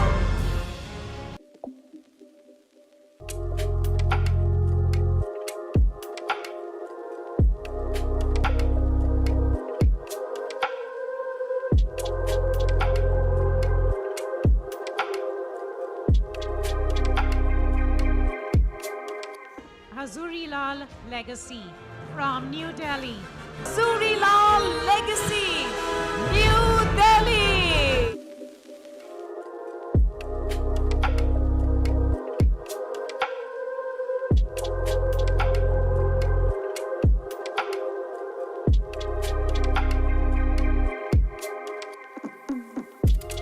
Punjab Jewels from Indore and Sagarmal Jewelers from Patna.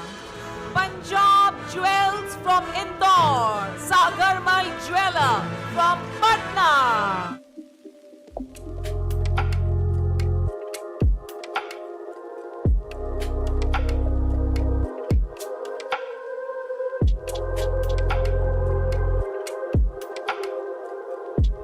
And the winners are C. Krishna Chetty and Sons and PMJ Jewels from Hyderabad.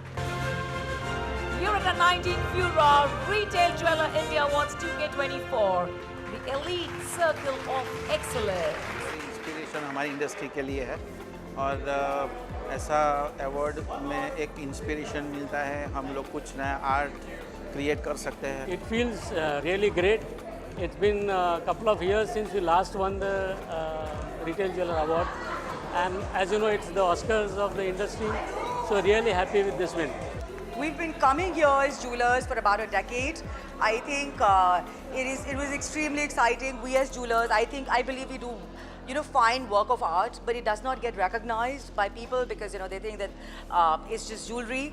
But this is art, and Retail Jewelers, one platform which recognizes that and validates that. It's a very prestigious platform, and they're doing a great work to recognize and award the hard work of all the artisans. I'm very happy because as a designer, I think design is getting recognized in the industry. So it's a really fulfilling feeling for me personally.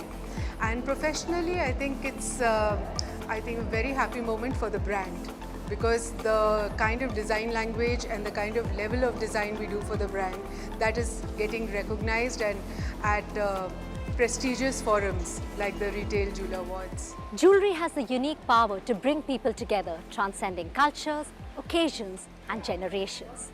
It is a universal language to express love, honor traditions and celebrate milestones. And these awards here today have illuminated the rich cultural tapestry that our country has with the exquisite designs and variety from across our country.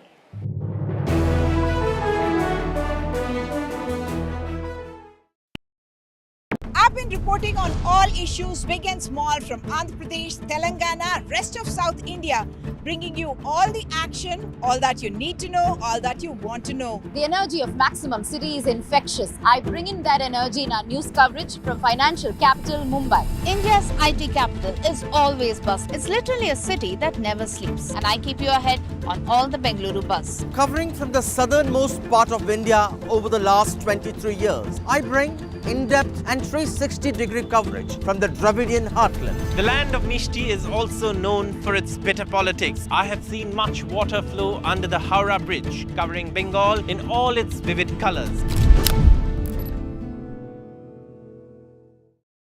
New day, new show, a new experience. Start your day with the news, not views. We bring you stories that matter and impact your life. News that informs and keeps you ahead. From Maximum City, Mumbai, to the seat of power, Delhi, NDTV brings you the best breakfast show. Breakfast news on NDTV, 8 a.m. every day.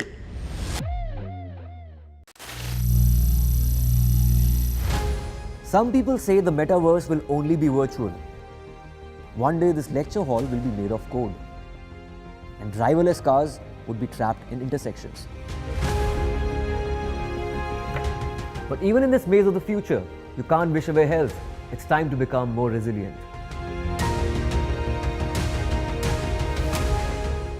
"10 years of Banega Swasth India, we have grown and achieved so many milestones.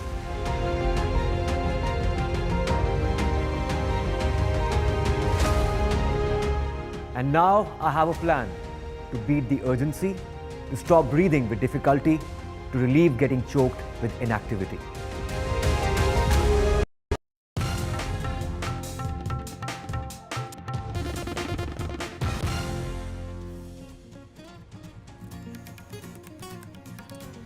Prime Minister Modi on his way to the US for a crucial 3-day visit. He is set to attend the Quad Summit in the States. This is the Prime Minister will be holding a crucial bilateral meeting with President Biden tonight. Diplomacy, diaspora and dosti, NDTV reports from the US.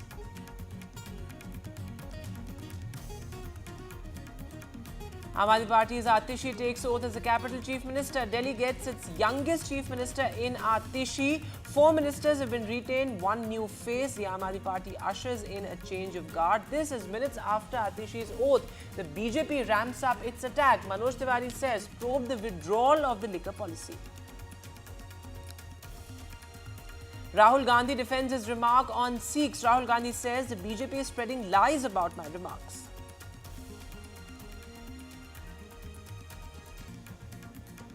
In Jammu and Kashmir, bigwigs hit the campaign road to phase 2. Amit Shah accuses the National Conference and the PDP of delaying the Jammu and Kashmir polls. Meanwhile, National Conference's Omar Abdullah says the elections are being held after a tough 10-year wait.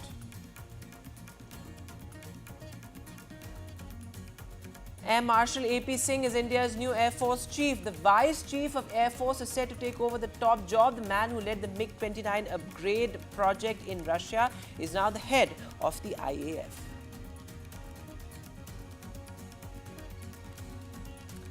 Counting begins after the high-stakes Sri Lanka polls. Wickramasinghe and Premadasa are among the front-runners for the top job. This is the first presidential elections in Sri Lanka after the economic collapse.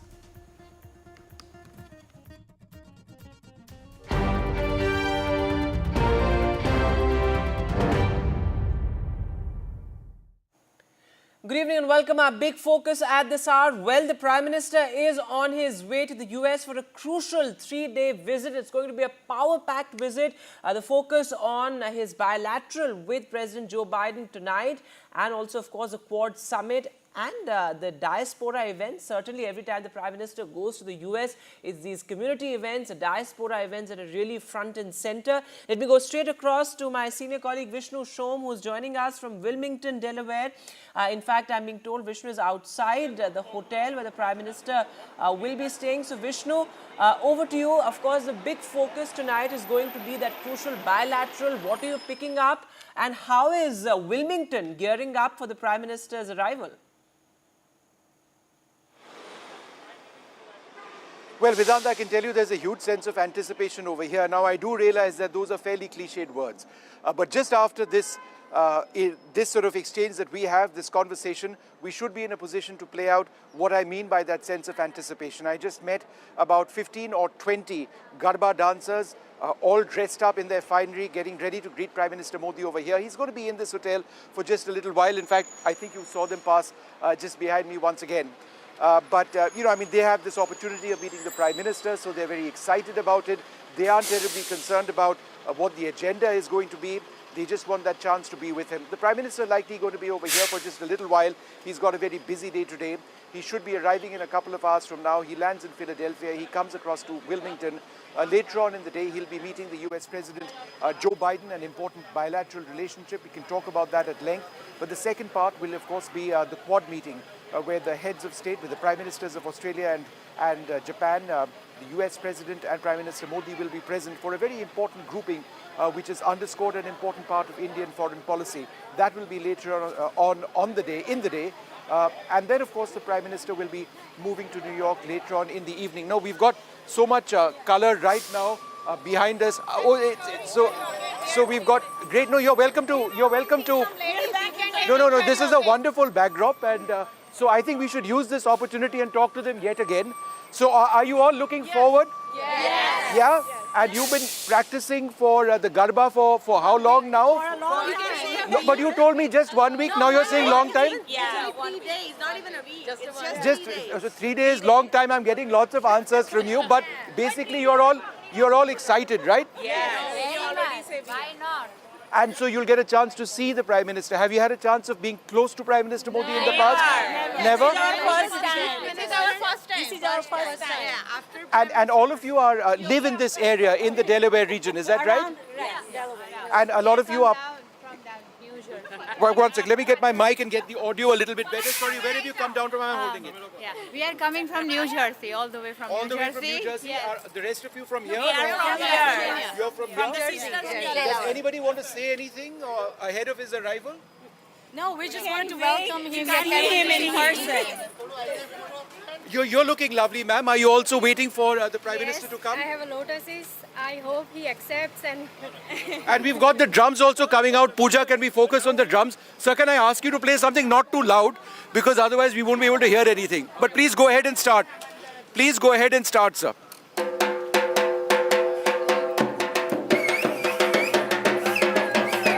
All right, so where we've got the dances and the celebration starting right now, I'm going to move away from the camera.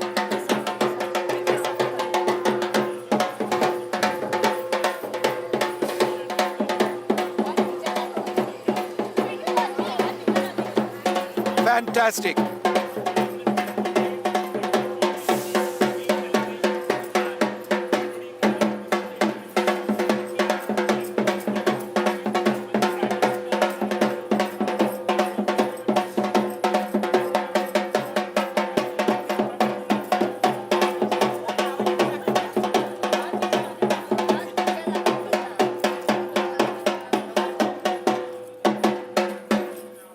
All right, thank you very much. Well, there you have it. All of them looking absolutely fantastic over here, and all of them waiting for this moment.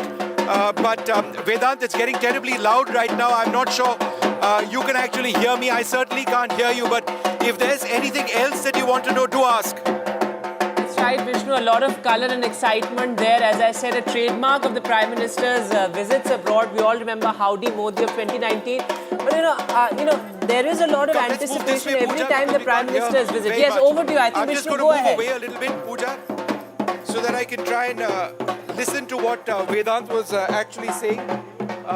Vishnu, I'm saying we're really enjoying the colour. Go ahead and show us. Show us more of that. We're really enjoying the colour there. Okay. Sorry, just repeat.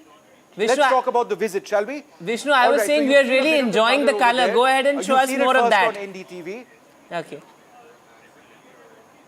You want more of that? Why not? It's an important bilateral visit. You want more of that. All right, well, if you insist. All right, Pooja, we head right back over there. Try and get a little bit more of the colour over here. But, you know, there are other media here also. We need to be fair to them. But there you have it, a lot of the colour, all of them. Can you all wave? Can you all wave once, please? All right, see, they're all... So the television moment over here as they wait for the Prime Minister. just keep doing. All right, so so there you have it.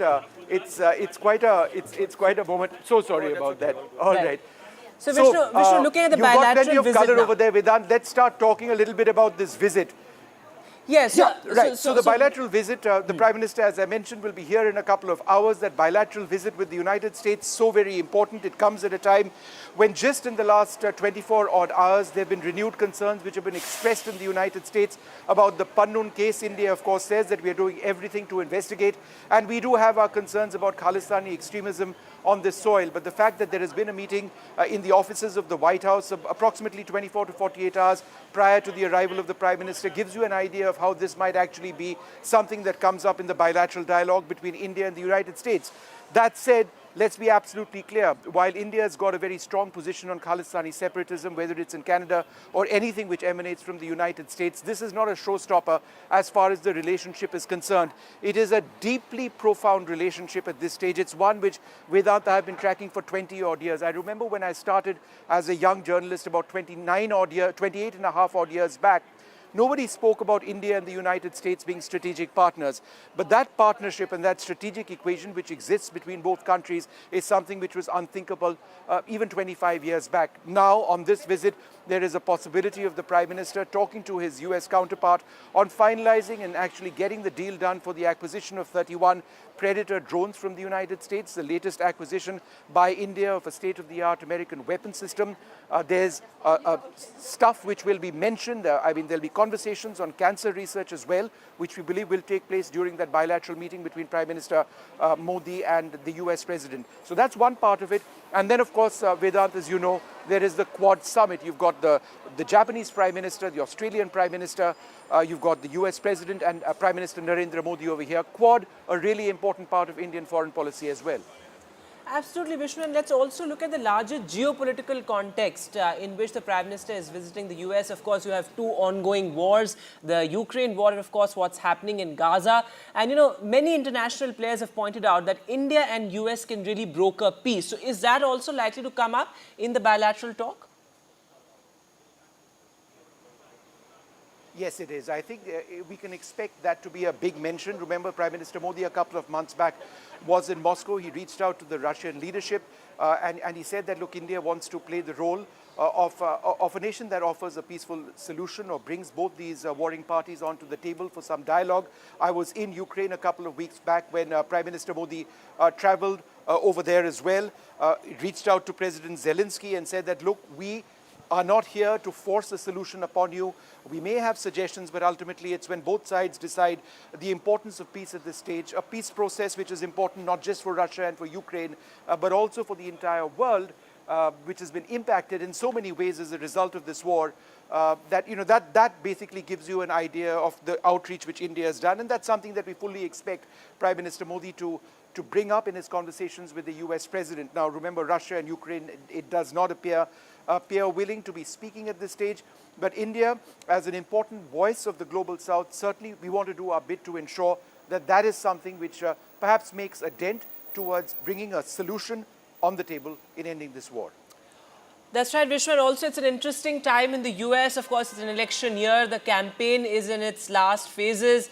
The report suggests that Prime Minister Modi is also set to meet Donald Trump, though, of course, there's no confirmation on that. But, our Prime Minister has, in a sense, maintained relations, close relations, not just with President Biden, but also former President Trump. In that context as well, a lot of interest around whether Prime Minister Modi could meet Trump as well.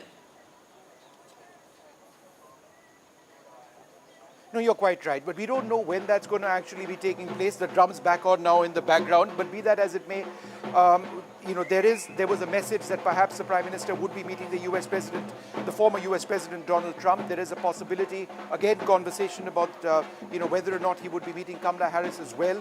We do not know the dates or times of that. He has a pretty packed agenda, not just over here in Wilmington, but he'll be traveling to Long Island. He'll be in New York as well before he returns to India. There's also an important CEO conference. He'll be meeting CEOs of some of the biggest IT companies in the world, whether it's Adobe or IBM or NVIDIA or several others. That's scheduled in New York. So we'll wait to see what actually happens over there. But yes, just to answer your question in one sentence, India has always maintained a close relationship with whoever is in power in this country. That's right, Vishnu. And before I let you go, another aspect of the Prime Minister's visit, something that's really being talked about here is, our relations with the US, particularly when it comes to space collaboration. That's again an interesting aspect. Could there be a crucial announcement as far as, that aspect is concerned, India-US space collaboration? It could be, but I do believe there should be some references. India and the US already in a fairly advanced stage of planning the visit of an Indian astronaut to the International Space Station. That's something which has been announced.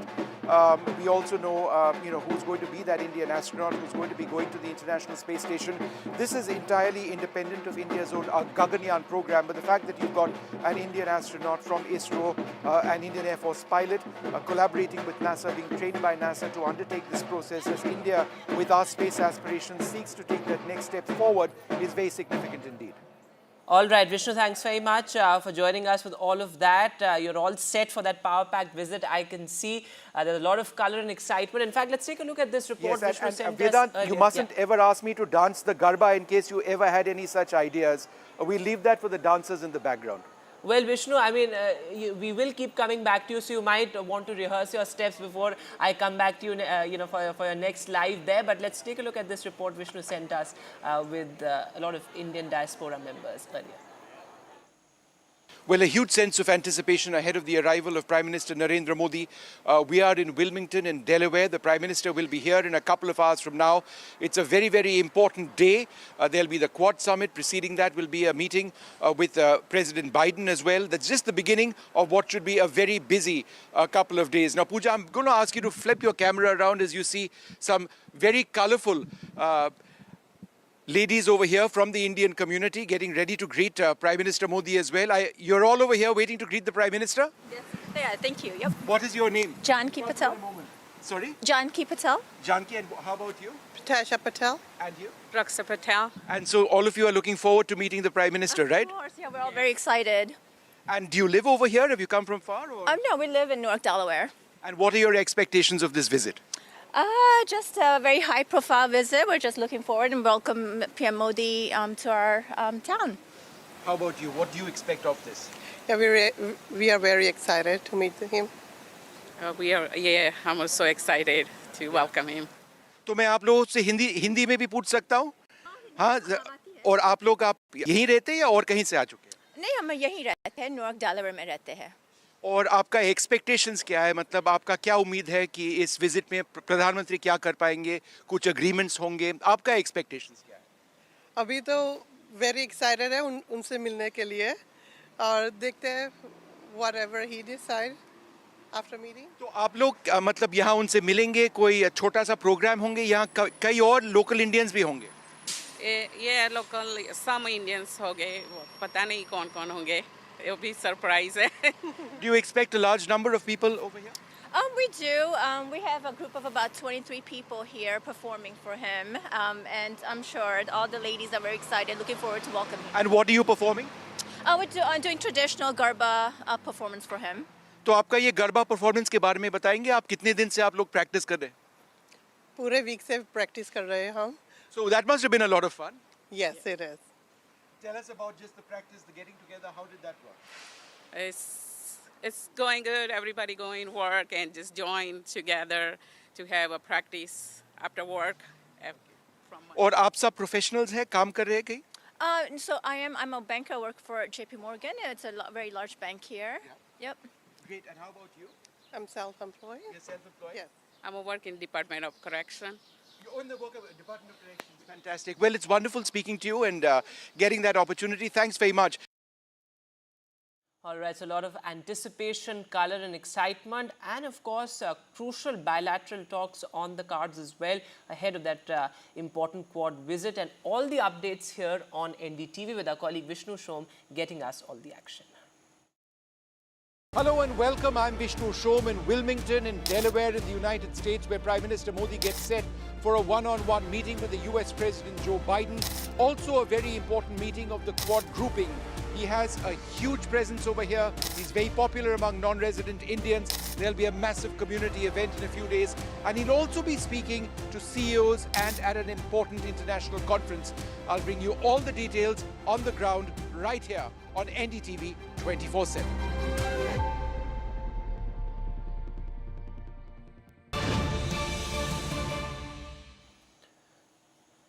All right, breaking news coming in. A Shraddha Walkar-like murder case being reported in Bengaluru. A 25-year-old woman's body was found reportedly inside a fridge. Her body was chopped into multiple pieces, allegedly. Let me go straight across to my colleague Pratibha Raman joining us from Bengaluru. Pratibha, a grim reminder of the Shraddha Walkar case in Delhi. What more details do you have?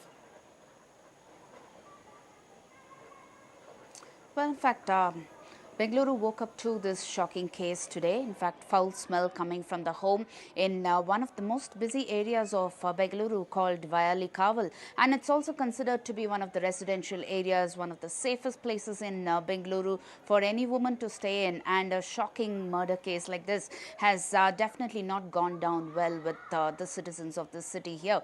Foul smell emanating from the home is what prompted neighbors to alert the police, and very sketchy details that are available at this point in time. The police seem to suggest that it is the body of a 26-year-old woman. The woman has already been identified, but though the police have been tight-lipped about revealing the identity of this woman, she seems to be hailing from another state but has been settled in Karnataka for quite some time now. Also working in a reputed mall is also something that we hear, unconfirmed reports suggesting that.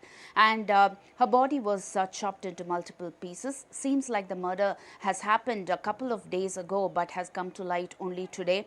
The body or the pieces have been sent to the FSL for more details, as well as for post-mortem, where we would get more details. As of now, who did it and the why and when are some of those details that still appear to be unanswered. All right, Pratibha, thanks very much for joining us with the latest. They're absolutely shocking there. A 25-year-old woman's body found inside a fridge. Her body was chopped into pieces. Reportedly, more details, of course, will trickle in, but very shocking there, given the fact that, of course, crimes against women continue to be on the rise across the country. With that, we'll slip into a short break now, but news continues on the other side.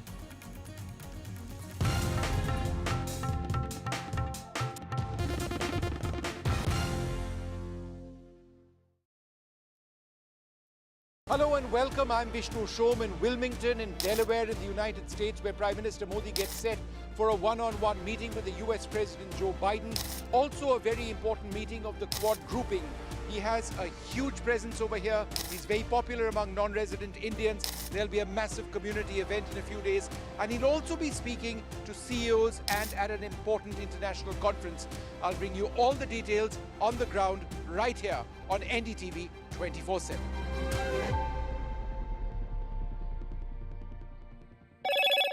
Hello, Moto.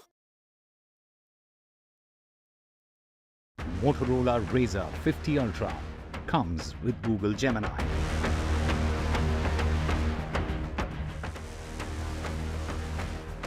Delhi has its youngest chief minister. Aam Aadmi Party's Atishi takes oath as the chief minister.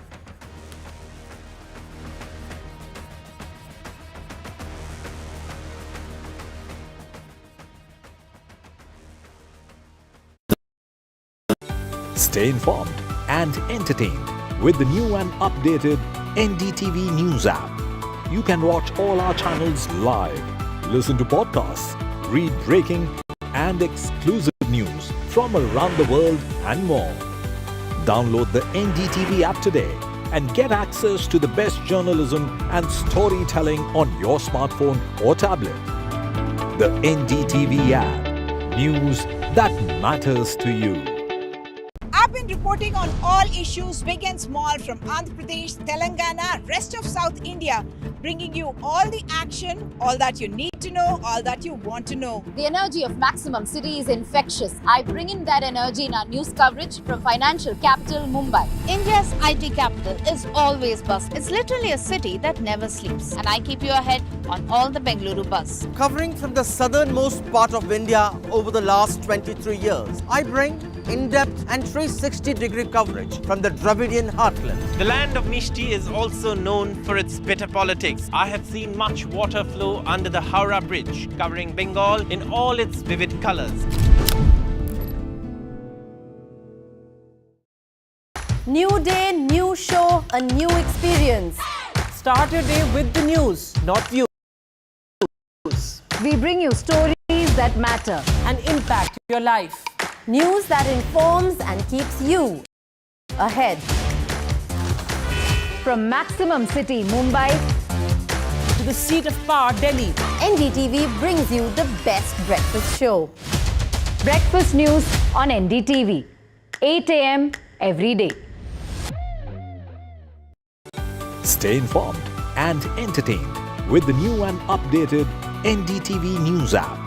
You can watch all our channels live, listen to podcasts, read breaking and exclusive news from around the world and more. Download the NDTV app today and get access to the best journalism and storytelling on your smartphone or tablet. The NDTV app. News that matters to you. New day, new show, a new experience. New day, new show, a new experience. Start your day with the news, not views. We bring you stories. New day, new show, a new experience. Start your day with the news, not views. We bring you stories that matter and impact your life. News that informs and keeps you ahead. From Maximum City, Mumbai, to the seat of power, Delhi, NDTV brings you the best breakfast show. Breakfast news on NDTV, 8 a.m. every day.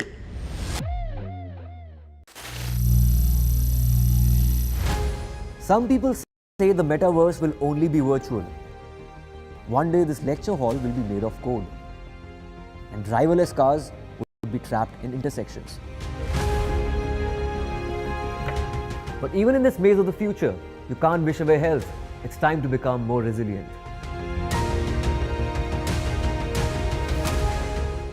10 years of Banega Swasth India, we have grown and achieved so many milestones.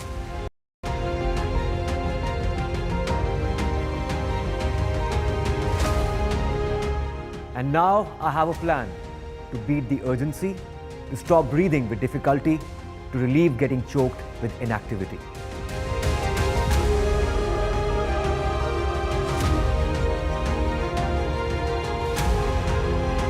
Energize our government, our environment, our society, and ourselves. Everyone, everywhere, every day.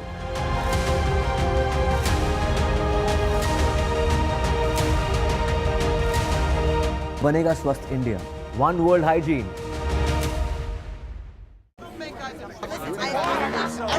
I don't care for no songs and proses. I don't care for no sweet boys with roses.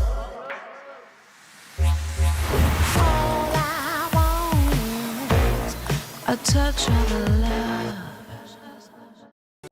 Stay informed and entertained with the new and updated NDTV News app. You can watch all our channels live, listen to podcasts, read breaking and exclusive news from around the world and more. Download the NDTV app today and get access to the best journalism and storytelling on your smartphone or tablet. The NDTV app. News that matters to you. I've been been reporting on all issues big and small from Andhra Pradesh, Telangana, rest of South India, bringing you all the action, all that you need to know, all that you want to know. The energy of Maximum City is infectious. I bring in that energy in our news coverage from financial capital Mumbai. India's IT capital is always buzz. It's literally a city that never sleeps. And I keep you ahead on all the Bengaluru buzz. Covering from the southernmost part of India over the last 23 years, I bring in-depth and 360-degree coverage from the Dravidian heartland. The land of Mishti is also known for its bitter politics. I have seen much water flow under the Howrah Bridge, covering Bengal in all its vivid colors. New day, new show, a new experience. Start your day with the news, not views. We bring you stories that matter and impact your life. News that informs and keeps you ahead. From Maximum City, Mumbai, to the seat of power, Delhi, NDTV brings you the best breakfast show. Breakfast news on NDTV, 8 a.m. every day.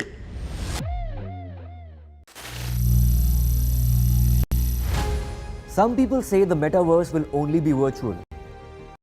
One day this lecture hall will be made of code, and driverless cars would be trapped in intersections. But even in this maze of the future, you can't wish away health. It's time to become more resilient.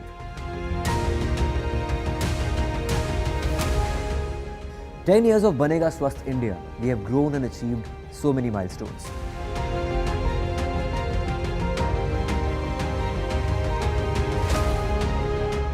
And now I have a plan to beat the urgency, to stop breathing with difficulty, to relieve getting choked with inactivity.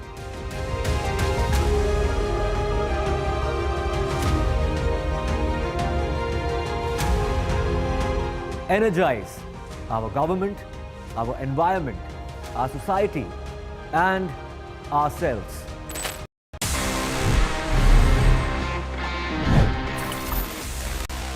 Hello guys and welcome back to another fresh episode of your favorite gadget show. It's Gadget 360 with Technical Guruji. और जैसा मैंने को बताया था, with each episode I try to bring in all the flavors of all the new gadgets, and this week it's very special क्योंकि नए वाले iPhones आ गए हैं और आज हम उन्हीं के बारे में बात कर रहे हैं. In fact, basically I'm gonna cover everything that's happening around gadgets की दुनिया में. That's what this show is for. Let's see what we have this week. Hello guys, मेरा नाम है गौरव aka TG. You're watching Gadgets 360 with Technical Guruji. तो जल्दी से आगे बढ़ते हैं, चलिए शुरू करते हैं.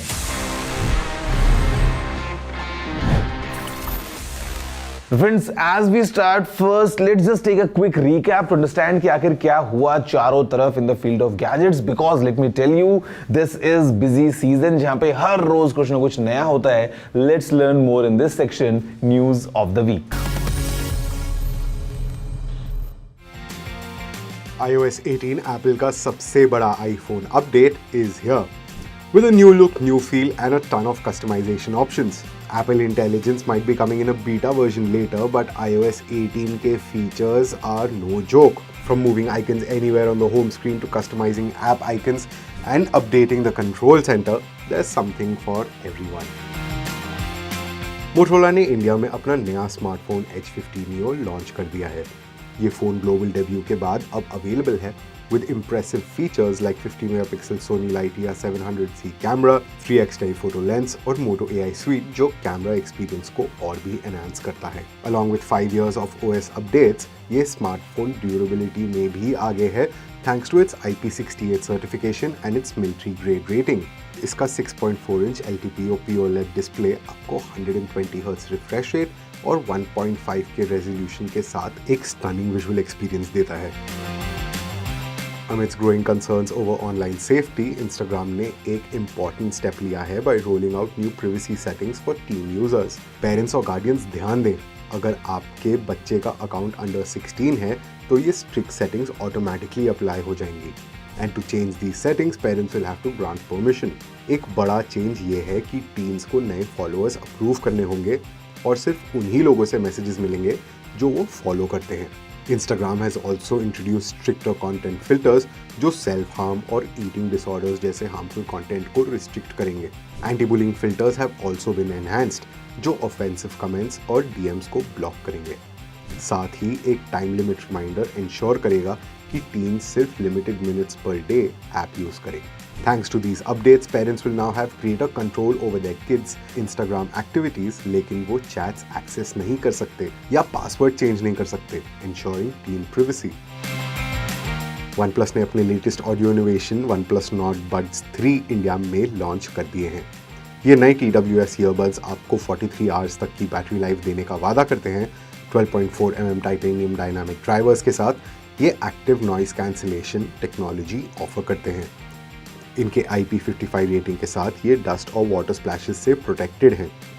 These earbuds come with dual device connectivity, Google Fast Pair support and Bluetooth 5.4 with compatibility for AAC और SBC audio codecs. Single charge पे 12 hours की बैटरी लाइफ और केस के साथ 28 hours तक का बैकअप मिलेगा.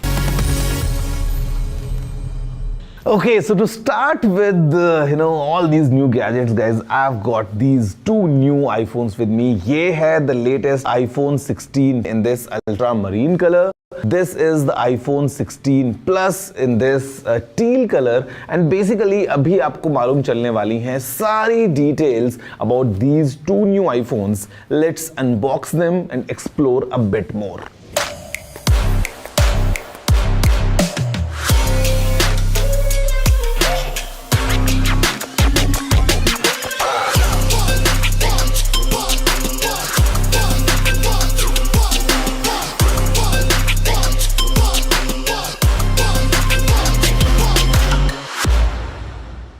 So friends, the phones are out. Box से बाहर हमने निकाल लिया है. Speaking of box, we don't get much except USB-C cable and some documentation. Basically इस बार तो Apple stickers भी नहीं है, but the real fun is definitely in these two new phones, iPhone 16 and 16 Plus. Now with the action button, now with Apple A18 chip, with this new vertical camera layout and of course the all new camera control.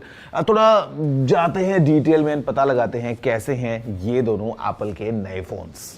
For many people, the iPhone 16 standard models यानी कि iPhone 16 and 16 Plus Apple products में उनकी entry होगा. Of course, Apple has played pricing well, but इस बार इन दोनों starter phones में Pro नाम ना होने पर भी the package looks appealing. They get the USB hardware changes that Apple has done and they will eventually get the promised software suite as well. आप इन दोनों phones को इनके vertical camera stack से पहचान सकते हैं because the 6.1 inch front for the 16 and the 6.7 inch front for the 16 Plus doesn't give them away that well, that easily to the untrained eye. This was done ताकि ये दोनों phones भी spatial photos and videos capture कर सकें. However, of course, उनको enjoy करने के लिए you do need an Apple Vision headset. But it is the upgraded 12 megapixel ultra wide camera that should receive mentions. ये आपको macro capabilities भी देता है. And the 2-in-1 48 megapixel fusion camera allows super high resolution so you can 2x zoom into images. Apple calls it optical quality telephoto. Overall camera experience को camera control button help करता है. Phones, they're the most private and the most always on us cameras that there are. And ये dedicated button इस capture experience को काफी organic बना देता है. And yes,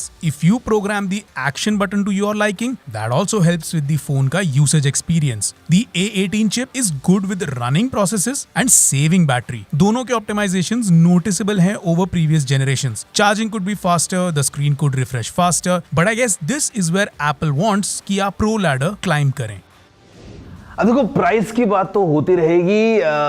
मैंने जिस प्राइस के बारे में भी आपको बताना है ना, वो सोच के हाथों से फोन गाइस गायब हो चुके हैं because this is about something really unique, all thanks to SpaceX. Future में हम टूरिज्म के लिए कहाँ जाने वाले हैं? मतलब शिमला मसूरी की मैं बात नहीं करूँगा, I am talking about the space tourism, जहाँ पे एज अ टूरिस्ट हम जाएंगे and we will be able to do space walk because अभी पहला कमर्शियल स्पेस वॉक अचीव कर लिया गया है all thanks to the Crew Dragon of SpaceX. And guys, this is actually a huge movement. मतलब think about normal people like you and me. हम जा सकते हैं स्पेस में heights reaching upwards of 1400 kilometers. मतलब जो इंटरनेशनल स्पेस स्टेशन है उससे भी ऊपर जाके we can just take a round, do some nice space walk and come down. ये भी अचीव हो चुका है all thanks to SpaceX. Let's see कि आगे क्या पता ये बहुत पॉपुलर हो जाए, क्या पता हम मार्स जाने से पहले ट्रायल के लिए स्पेस वॉक्स कर लें. I mean, who knows? Now, this is some real achievement in terms of technological, advancements. कि एक नॉर्मल इंसान स्पेस वॉक कर रहा है, वापस धरती पे आ रहा है एंड लाइफ का पूरा फन मिल रहा है. आईफोन्स में फन है, but then this I think is even more exciting. Did you know this? If yes, then please let me know. The email address is tg@ndtv.com. और अगर नहीं पता था तो पता लगाओ और अपना एक्साइटमेंट शो करो. क्या आपको स्पेस में जाने का मन है या नहीं? Friends, let's come back to the ground because that's where the reality is. And now it's time for these new Pro phones. Because iPhone 16 series में 4 नए phones थे. Just now we got to know about the iPhone 16 and 16 Plus. But अभी let's explore and थोड़ा सा deep dive करते हैं इन Pro phones के बारे में because these are the real ones.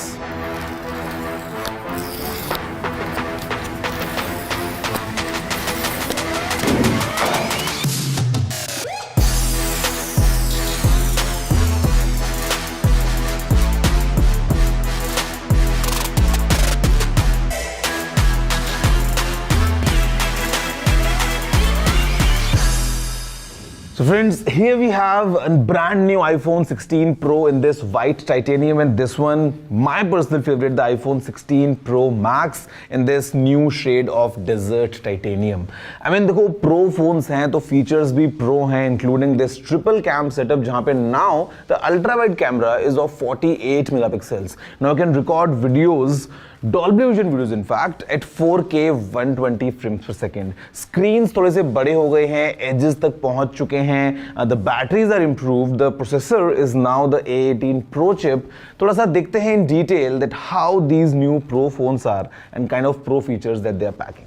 When you go pro Apple gives you a lot of tidbit features that make everyday life easier. Does that hold true for the iPhone 16 Pro series, say over the regular 16 series or even the last version? Let's start from the basics. iPhone 16 Pro एक 6.3 inch की screen के around built है. iPhone 16 Pro Max एक 6.9 inch screen के around built है. Both OLED screens with ProMotion maxing out at 120 Hz. दोनों phones नए A18 Pro chip के अराउंड बिल्ट हैं. This is what is responsible for the performance boost. This is what is responsible for the promised battery life boost, and this is what will apparently make Apple Intelligence के features run as if being chased by a crazy crowd. Front की तरह ही back के design की अगर बात करें, the iPhone 16 Pro series does look like the 15 Pro series, but camera में upgrades हैं. The 48 megapixel main fusion plus 48 megapixel ultra wide plus 12 megapixel telephoto array has been bettered. एक तो हार्डवेयर अपग्रेड है of course thanks to the new camera control physical button जो hardware level पे camera trigger and capture करता है, and software level पे it helps control certain camera settings. The ultra wide camera has gotten muscled up. It's now taking better low light and macro photos, and the overall system is now taking spatial photos and videos plus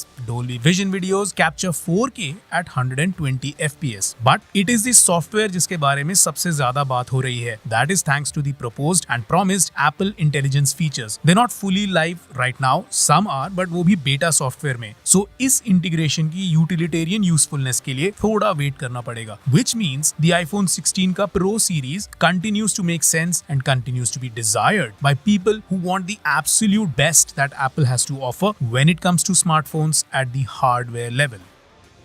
Friends, there you have it, everything put together इन्हीं phones के बारे में. But you know the best part कि अभी इनकी price कम हो गई है compared to the previous versions by 15,000 rupees flat across the lineup. मतलब ये एक बहुत बड़ा move है because generally we don't see brands do such things, but this time as a surprise these new iPhone 16 Pro phones compared to the 15 Pro 15,000 का discount लेके आ रहे हैं, which is actually big because now the 16 Pro starts at rupees 1,19,900 and the Pro Max will come for rupees 1,44,900. आपको ये phones कैसे लगे? Let me know, and which one would you pick? अगर आपको चूज करना हो from the entire lineup, just think through. जब तक मैं ब्रेक से वापस आता हूं, थोड़ा सा अपना डिसीजन बना के रखिए, बिकॉज ब्रेक के बाद मैं आपको कुछ और इंटरेस्टिंग टिप्स बताने वाला हूं और आपके सवालों के जवाब भी देने वाला हूं. See you all right after the short break.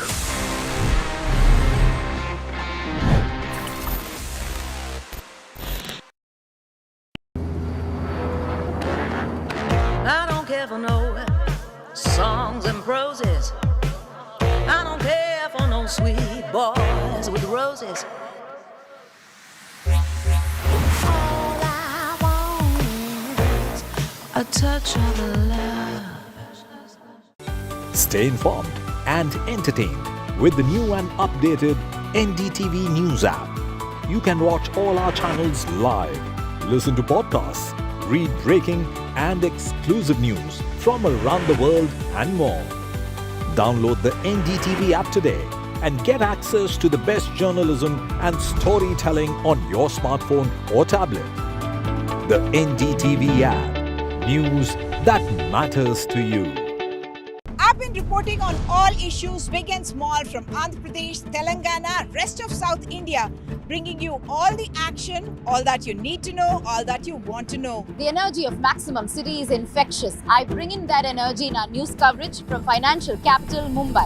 India's IT capital is always buzz. It's literally a city that never sleeps. And I keep you ahead on all the Bengaluru buzz. Covering from the southernmost part of India over the last 23 years, I bring in-depth and 360-degree coverage from the Dravidian heartland. The land of Mishti is also known for its bitter politics. I have seen much water flow under the Howrah Bridge, covering Bengal in all its vivid colors. New day, new show, a new experience. Start your day with the news, not views. We bring you stories that matter and impact your life. News that informs and keeps you ahead. From Maximum City, Mumbai, to the seat of power, Delhi, NDTV brings you the best breakfast show. Breakfast news on NDTV, 8 a.m. every day.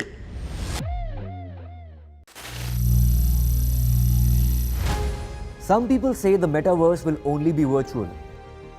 One day this lecture hall will be made of code, and driverless cars would be trapped in intersections. But even in this maze of the future, you can't wish away health. It's time to become more resilient.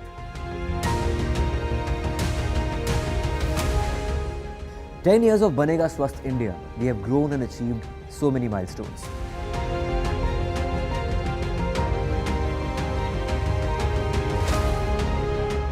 And now I have a plan to beat the urgency, to stop breathing with difficulty, to relieve getting choked with inactivity.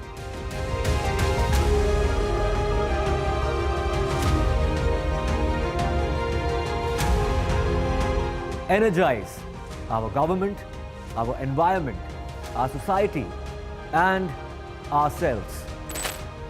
Everyone, everywhere, every day.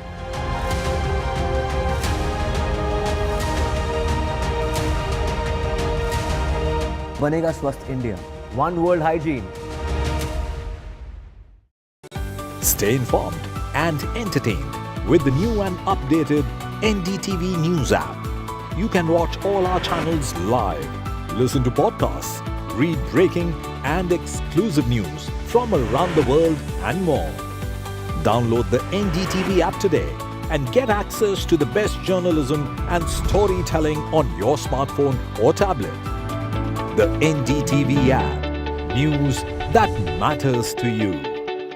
I've been reporting on all issues big and small from Andhra Pradesh, Telangana, rest of South India, bringing you all the action, all that you need to know, all that you want to know. The energy of Maximum City is infectious. I bring in that energy in our news coverage from financial capital Mumbai. India's IT capital is always buzz. It's literally a city that never sleeps. And I keep you ahead on all the Bengaluru buzz. Covering from the southernmost part of India over the last 23 years, I bring in-depth and 360-degree coverage from the Dravidian heartland. The land of Mishti is also known for its bitter politics. I have seen much water flow under the Howrah Bridge, covering Bengal in all its vivid colors.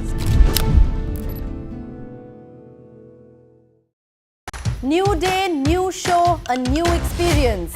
Start your day with the news, not views. We bring you stories that matter and impact your life. News that informs and keeps you ahead. From Maximum City, Mumbai, to the seat of power, Delhi, NDTV brings you the best breakfast show. Breakfast news on NDTV, 8 a.m. every day.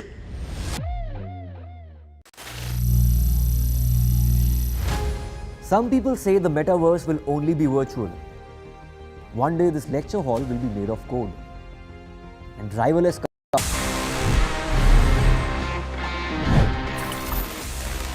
Hello guys and welcome back after the break to your favorite show about gadgets. It's Gadget 360 with technical गुरुजी, जहाँ पे मेरा नाम है गौरव और मैं हमेशा आपके लिए नए नए गैजेट से जुड़ी हुई सारी खबरें एक साथ एक एपिसोड में लेके आ जाता हूँ. Well today's episode was all about the new iPhones and I am sure आपको अप क्लोज देख के काफ़ी कुछ मालूम चल चुका है about these new phones.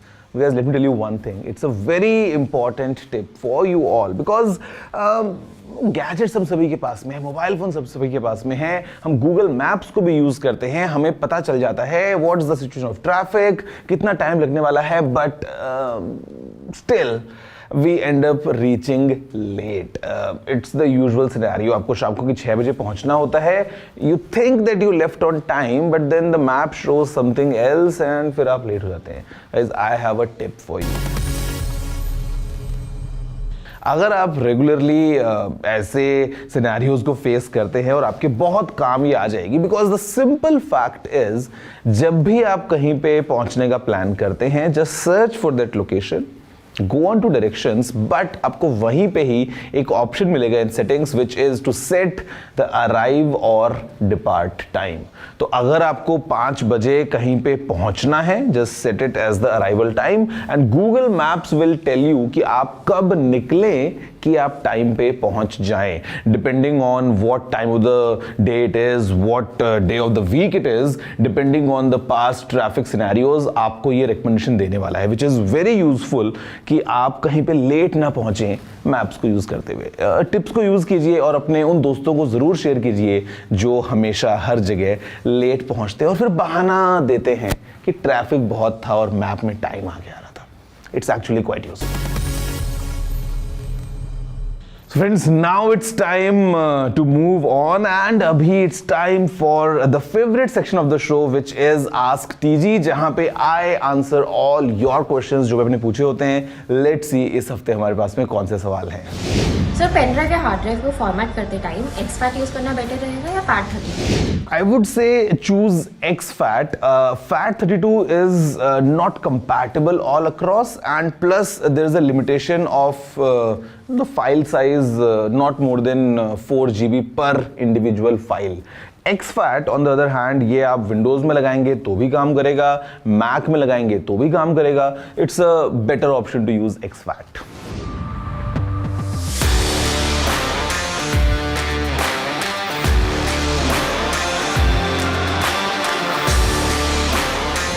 See, if you feel that your phone might have a spyware, इसका एक बहुत ही easy तरीका यूज करने का ये है, check for the background activity.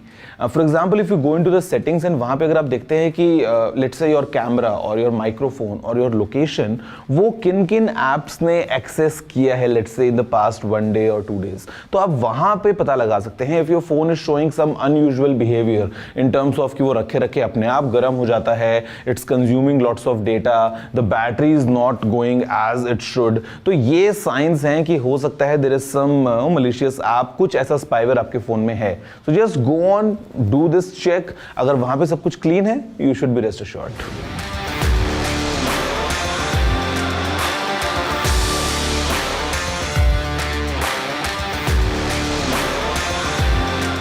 Sadly, no, that's not the case because previously there used to be devices जिनको इस फील्ड में Hackintosh बोला करते थे, जहाँ पे it used to run Mac OS on a custom hardware just like a Windows PC, but not anymore. तो अभी अगर आपको Mac OS का मजा उठाना है, you need to have a Mac device, and then the best part is वहाँ पे you can install Windows. That's an option, but Windows में Mac वो possible नहीं है. Namaste Technical Guruji, ChatGPT या Google Gemini, which one is better according to you? नमस्ते। सो मैं ये बोलूँगा कि गूगल जेमिनाई इज़ बेटर जहाँ पे हम गूगल एप्स को इंटीग्रेट करने की बात करते हैं। For example searching across your Gmail, your photos, your calendar, putting everything together from that perspective. लेकिन अगर हम चैट जीपीटी की बात करते हैं for other things, I think it has an edge over Gemini. So for example I use both for two different reasons. Chat GPT जब मेरे को कुछ specific चीज़ के बारे में पता करना है या I know कि it's giving me a certain kind of responses. Gemini जहाँ पे मुझे Google ऐप से डेटा निकलवाना है and मुझे पूछना है कि what's this email about या look into this email and tell me this, तो यहाँ पे Gemini would perform better. So guys, that's all. There you have it from this week's episode of your favorite show, Gadget 360 with Technical Guruji. Next week I am coming again. आपसे दोबारा मिलते हुए, बात करते हुए हम जानेंगे कुछ और नए गैजेट्स के बारे में, कुछ और नई इंटरेस्टिंग टेक दुनिया के टिप्स के बारे में। तब तक के लिए if you have any feedback, any questions, कुछ अगर आपका सजेशन है, you know the address, it's tg@ndtv.com. Keep on spreading your love. मैं आपसे मिलता हूँ next week. अभी के लिए इतना ही. Have a good day and take care.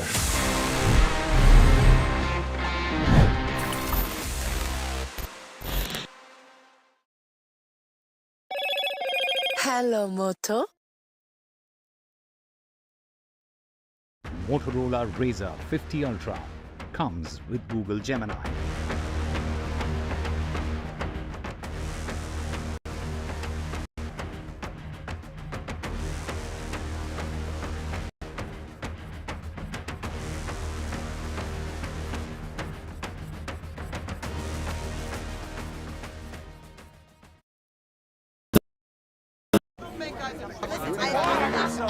I don't care for no songs and proses. I don't care for no sweet boys with roses. All I want is a touch of love. Stay informed and entertained with the new and updated NDTV News app. You can watch all our channels live, listen to podcasts, read breaking and exclusive news from around the world and more. Download the NDTV app today and get access to the best journalism and storytelling on your smartphone or tablet. The NDTV app. News that matters to you. I don't care for no songs and proses. I don't care for no sweet boys with roses. All I want is a touch of love. New day, new show, a new experience. Start your day with the news, not views. We bring you stories that matter and impact your life. News that informs and keeps you ahead. From Maximum City, Mumbai, to the seat of power, Delhi, NDTV brings you the best breakfast show. Breakfast news on NDTV, 8 a.m. every day.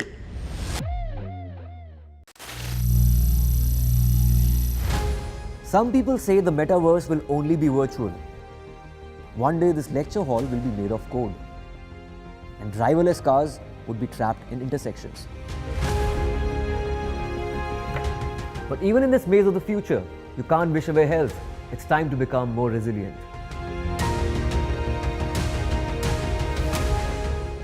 "10 years of Banega Swasth India, we have grown and achieved so many milestones.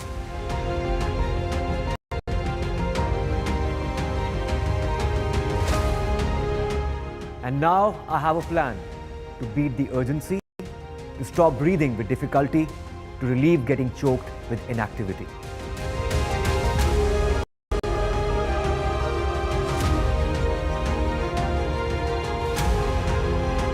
Energize our government, our environment, our society, and ourselves.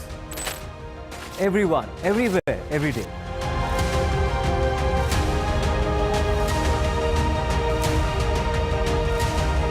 Banega Swasth India. One world hygiene.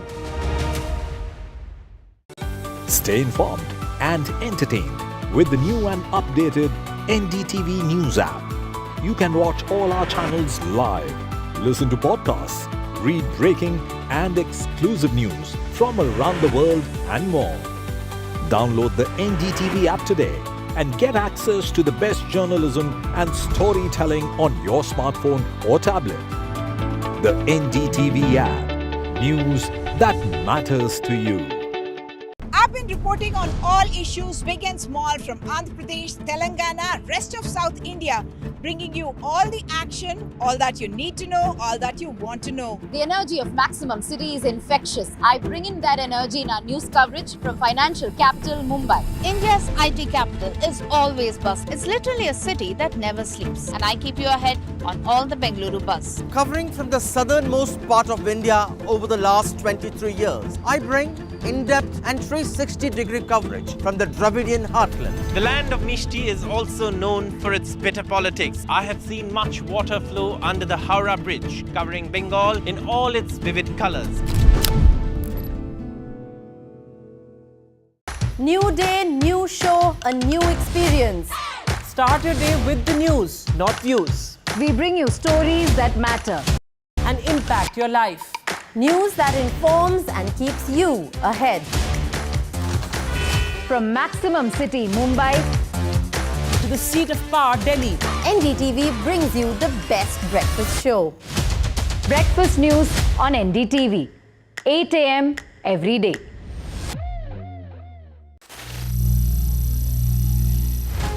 Some people say the metaverse will only be virtual. One day this lecture hall will be made of code, and driverless cars would be trapped in intersections. But even in this maze of the future, you can't wish away health. It's time to become more resilient.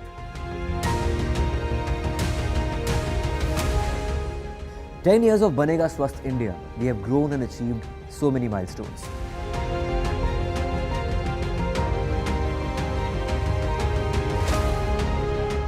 And now I have a plan to beat the urgency, to stop breathing with difficulty, to relieve getting choked with inactivity.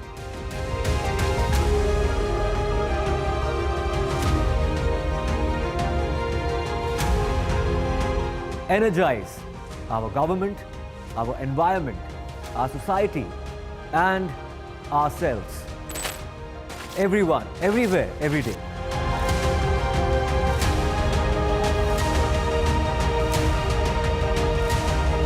Banega Swasth India. One world hygiene. I don't ever know songs and proses. I don't care for no sweet boys with roses. I'm too busy, baby, making plans on how to get me one of them mailin' men.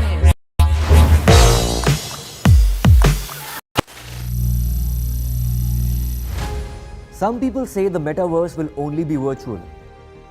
One day this lecture hall will be made of code, and driverless cars would be trapped in intersections.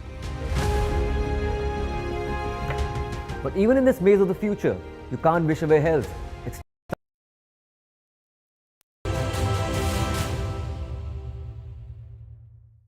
Ladies and gentlemen, welcome to the 6th edition of the Hindu Business Line Changemaker Awards. I'm Radhakrishnan Srinivasan, usually referred to as RK, and I'm thrilled to host this evening and guide you through the celebration of extraordinary changemakers and their remarkable achievements. At Business Line, we are committed to bringing their transformative stories closer to our audience, inspiring the next generation of changemakers. May I now invite Mr. Raghuveer Srinivasan, the editor of Business Line, to please come forward, sir, to deliver the welcome address. Big round of applause, ladies and gentlemen, for Mr. Raghuveer Srinivasan. Good evening, ladies and gentlemen. Welcome to the 6th Business Line Changemakers Awards evening. The Business Line Changemaker Awards were instituted in 2018 to mark the 25th anniversary of the newspaper, which first published on 28th of January 1994. We are thrilled to have the Honorable Finance and Corporate Affairs Minister, Srimati Nirmala Sitharaman, as a chief guest today.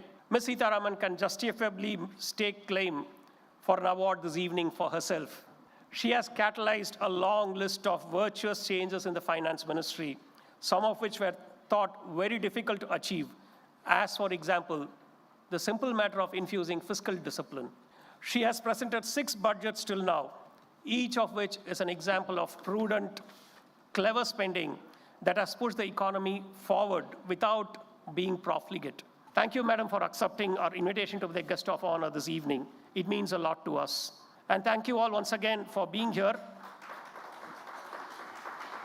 May I now request our chairperson, Dr. Nirmala Lakshman, to address you all. Esteemed Minister, Honorable Srimati Nirmala Sitharaman, distinguished guests, our noteworthy change makers, Shri K. Venugopal, founder and editor of Business Line and chairman of Kasturi & Sons, the parent company of our group, Shri Raghuveer Srinivasan, editor, Business Line, and all of my colleagues in the Hindu. Delighted to welcome you here this evening to celebrate innovation, resilience, and determination. This is the 6th Changemaker Award, 6th edition of Business Line's Changemaker Award. We have gathered here this evening to honor exceptional individuals and organizations who have not only set new benchmarks, but also redefined the very landscape of change and progress. They have shown resilience in the face of adversity to plow through their own paths. Changemakers are people who strive to overturn the present paradigm and outlook, to which the writer Wayne Dyer once said, "Change the way you look at things, and things you look at will change." So we are privileged to have this opportunity to recognize these outstanding professionals and organizations this evening. This year, we have a completely new category, which we call the Chairperson's Award, in which I have personally been involved in selecting. Education is something which is very close and very dear to the Hindu group. As you all know, we have special publications for children, the Hindu in School, and Young World for older kids. This year, we decided to pick an award for an organization which is doing yeoman service in the field of rural education, especially in primary to secondary education. We hope this will spur them and others like them to do more in the area of primary education to improve literacy and numeracy that India as a country does gain from the demographic dividend.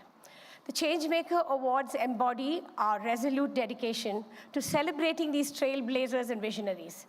It's a tribute to the power of ideas, the strength and determination, and the beauty of resilience. Our commitment to these ideas will continue to shine a spotlight on those individuals and companies who are rewriting the rules of tomorrow. Tonight, we celebrate and draw inspiration from their stories, learn from their journeys, and collectively commit ourselves to fostering an environment where innovation, purpose, and responsibility are at the core of everything that we do. Congratulations to all the nominees and the winners. In the words of Mahatma Gandhi, if you want to change the world, start with yourself. Once again, I'd like to thank everyone for being here this evening, and especially for the Honorable Finance Minister for her gracious presence. Very grateful, and thank you very much, and have a wonderful evening.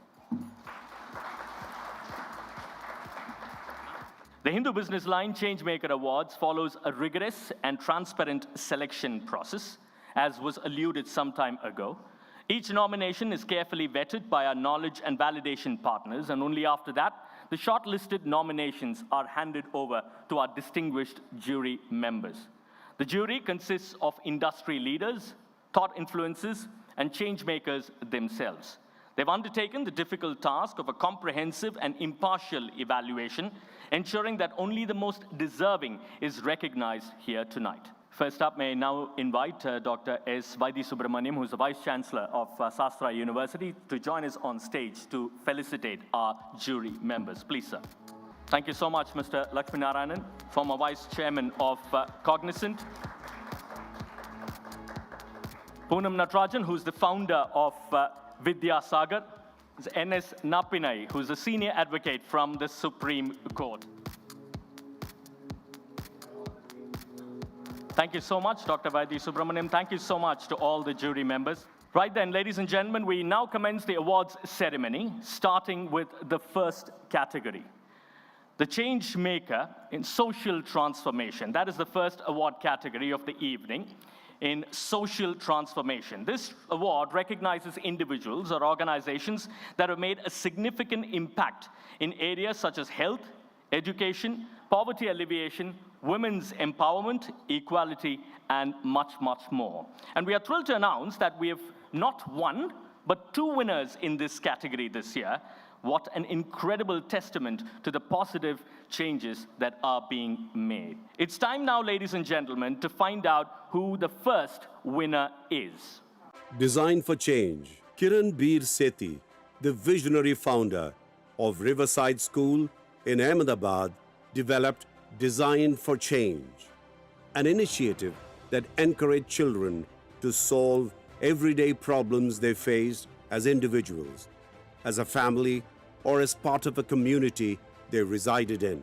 The Hindu Business Line proudly acknowledges Design for Change, led by Kiran Bir Sethi as a change maker, driving the charge towards a future where every child believes in the power of I Can, bringing about a profound social transformation. May I kindly request Ms. Kiran Bir Sethi, founder Design for Change, to come forward, please, onto the stage. Big round of applause, ladies and gentlemen, for Ms. Sethi. She will be receiving the trophy from our chief guest, Srimati Nirmala Sitharaman. She will be handing over the winner's trophy. That's the trophy, lovely one at that. I was just telling the Honorable Minister, I don't know whether I was more excited to meet her or get the award. Really, truth be told, I did not set out to be a change maker. But my whole world changed when I became a mother. And that's really when this Kida started. I remember when my son went to school, I witnessed firsthand an education system that still rewarded compliance. Be good, chup raho, everything will be fine, over conversation, and exercised control over curiosity. So I took my son out of school. What was I to do next? As a mother, I reacted to a system that stripped my son of voice and choice. But as a designer, I said, oh my God, what an opportunity. There has to be a better way to educate our children. So in 2001, when I started the Riverside School in Ahmedabad, there was just one simple goal, that every child should be empowered to say that they are not helpless, change is possible, and that they can drive it. We call this the I Can mindset. How do we do it? We created a simple superhero formula. Feel, imagine, do, and share. Fits for kids. And using that, children were able to unleash this I Can superpower for good. It fills my heart with joy to say that today, children in over 70 countries, 2 million children, are using the same I Can superpower to change the bad and make it good with the power of their ideas, and effect change in their schools and their communities. And telling us they don't have to be 18 to be a change maker, they're doing it today. So thank you to the Hindu Business Line Change Maker Awards for putting a spotlight on our work. And I received this on behalf of my mad, maverick, passionate team at Riverside and Design for Change. So thank you once again, and congratulations to all the other winners. As I did mention, there are 2 awards. And therefore, ladies and gentlemen, let's move on to reveal who our second winner is. Wildlife Trust of India. India's rich biodiversity is threatened by habitat destruction due to deforestation and illegal trade in wildlife. Several species are endangered. The Wildlife Trust of India has stepped in fighting conservation battles, rescuing and protecting animals and driving change one step at a time. The Hindu Business Line is proud to recognize Wildlife Trust of India as a change maker, bringing about a social transformation. Put your hands together, ladies and gentlemen. May I request Mr. Vivek Menon, who is the founder and trustee of Wildlife Trust for India, to please come up on stage. The passion was there for everybody to see, and he will receive the trophy from our chief guest, Srimati Nirmala Sitharaman.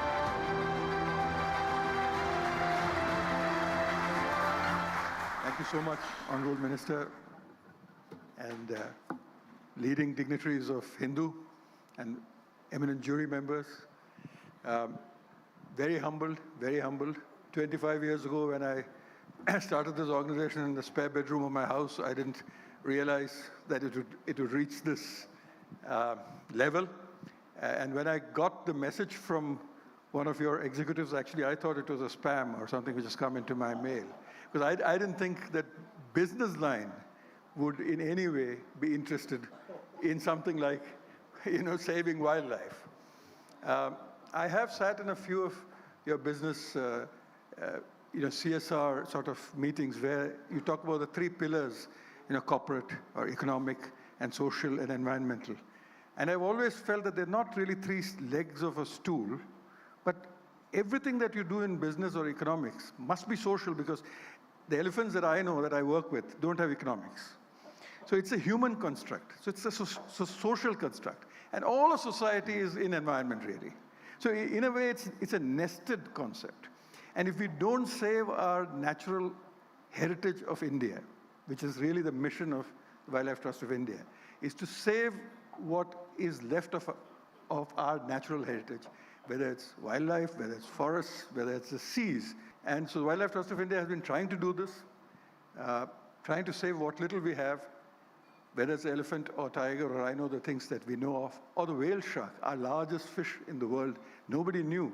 In India, we were killing them. Till we had this small project, and overnight it changed. And nobody would touch that fish anymore, because it was never eaten. It was only used for, waterproofing boats. What a waste of such a magnificent animal. But we stopped things like that. So I'm extremely happy that the business community, the media, have come forward to recognize what is not normally seen as something which is part of social, change. Very, very humbled, and thank you very much. Right, ladies and gentlemen, now to the next set of awards. It's the Changemaker in the Digital Transformation category. This award is given to a changemaker who leverages technology to bring about change. It's time now to find out who the winner is from the list of nominees. Mall Biodiagnostics. For years, molecular PCR testing, the gold standard in infectious diseases diagnosis, struggled to meet the urgent needs of patients in rural places in India and low and middle income countries. The challenges posed by diagnostic technologies that gave less than satisfactory outcomes was the impetus for Chandrasekaran Nair and Sriram Natarajan, veterans in diagnostics and founders of Mall Biodiagnostics, to develop a model of low-cost, accurate diagnosis at the point of care. Marking this groundbreaking global impact, the Hindu Business Line is proud to recognize Mall Biodiagnostics as a change maker that has brought about a digital transformation. Many congratulations and all the best for the next phase of your journey. May I request Mr. Sriram Natarajan and Mr. Chandrasekhar Nair, for the founders of Mall Biodiagnostics, to please come up on stage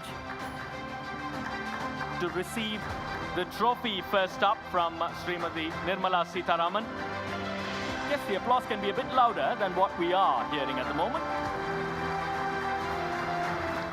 It's always great to receive awards, but when you get it from such organizations of repute like the Hindu group, it's a different level altogether. And to receive this award from our Honorable Finance Minister is a dream come true. So thank you very much. We really appreciate that. Yeah, I think the whole thing started with the desire to see why hundreds of thousands of people are dying of curable diseases in India and also in most of the LMIC. And so that's where our journey started, and wanted to see if we can make an innovation that can help these people and save lives. So that's what we have done. Really appreciate this award, and thank the Hindu group, the members of the jury who selected us, and the ecosystem that went through it. Thank you very much. And I think I'll ask my partner Chandy to say a few words too. We started Mall Biodiagnostics to change the landscape of diagnostics in India and the whole of the southern hemisphere.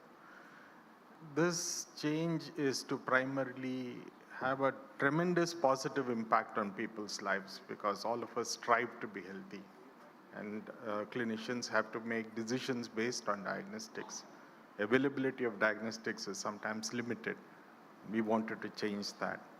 Thank you for recognizing this journey, and this is a very important award, very relevant award, and on behalf of the team that dared to dream and persevere, we're very happy to accept this. Right, we move over to the next category. That's the change maker in the financial transformation, awarded to those who have transformed society in the areas of financial inclusion, microfinance, banking, and more by adopting modern technology or otherwise.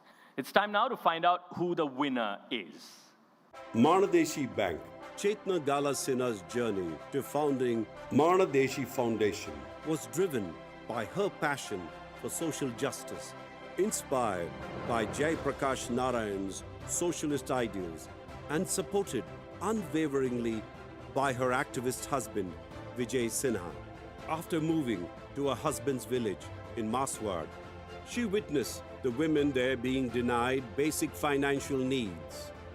This injustice compelled her to challenge the system with grit and determination. In 1996, she established Manadeshi Foundation to economically and socially empower rural women. The Hindu Business Line is proud to recognize Chetna Gala Sinha's Manadeshi Bank as a change maker, which has brought about a deep financial transformation in rural Maharashtra. There she is, ladies and gentlemen.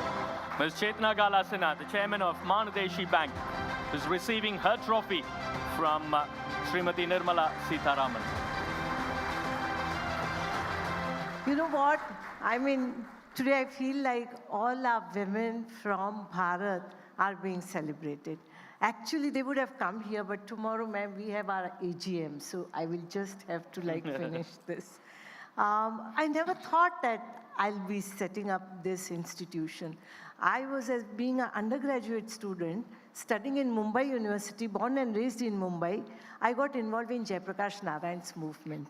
And he said that young people should come and work in village. In passion of that, I just decided to leave Mumbai, shifted to Maswad, married to a farmer, shifted to Maswad in Satara district, a small village. A woman named Parvati came to me and she said, I want to do saving. She was selling fruits on the street. I said, do you even have a surplus to save? She said, I want to save because I'm staying on the street. I want to buy a tarpaulin sheet. I said, then go to the banks. She wanted to save daily 3 rupees. Banks denied opening the account. They said she's not an affordable client. So we thought, why not set up the bank for women like Parvati? So we applied for the banking license. All our promoting members were non-literate. And in the proposal, near their name, they had a thumb impression. On that ground, Reserve Bank said that we cannot issue a license to the bank whose promoting members are non-literate. I was nervous. I came back from Mumbai to Maswad. I told our women we couldn't get the license. They said, why are you so nervous? We will learn to read and write from today. And our literacy classes started. And after 5 months, ma'am, we went again to the Reserve Bank of India. And then, but I didn't go alone. With me, 15 women accompanied, and they challenged the officer. They said that we cannot read and write, but we can count. And they challenged, ask us to calculate the interest of any principal amount. If we cannot do it, don't issue the license. But tell your officers to do it without calculator and see who can calculate faster. Needless to say, we got the banking license.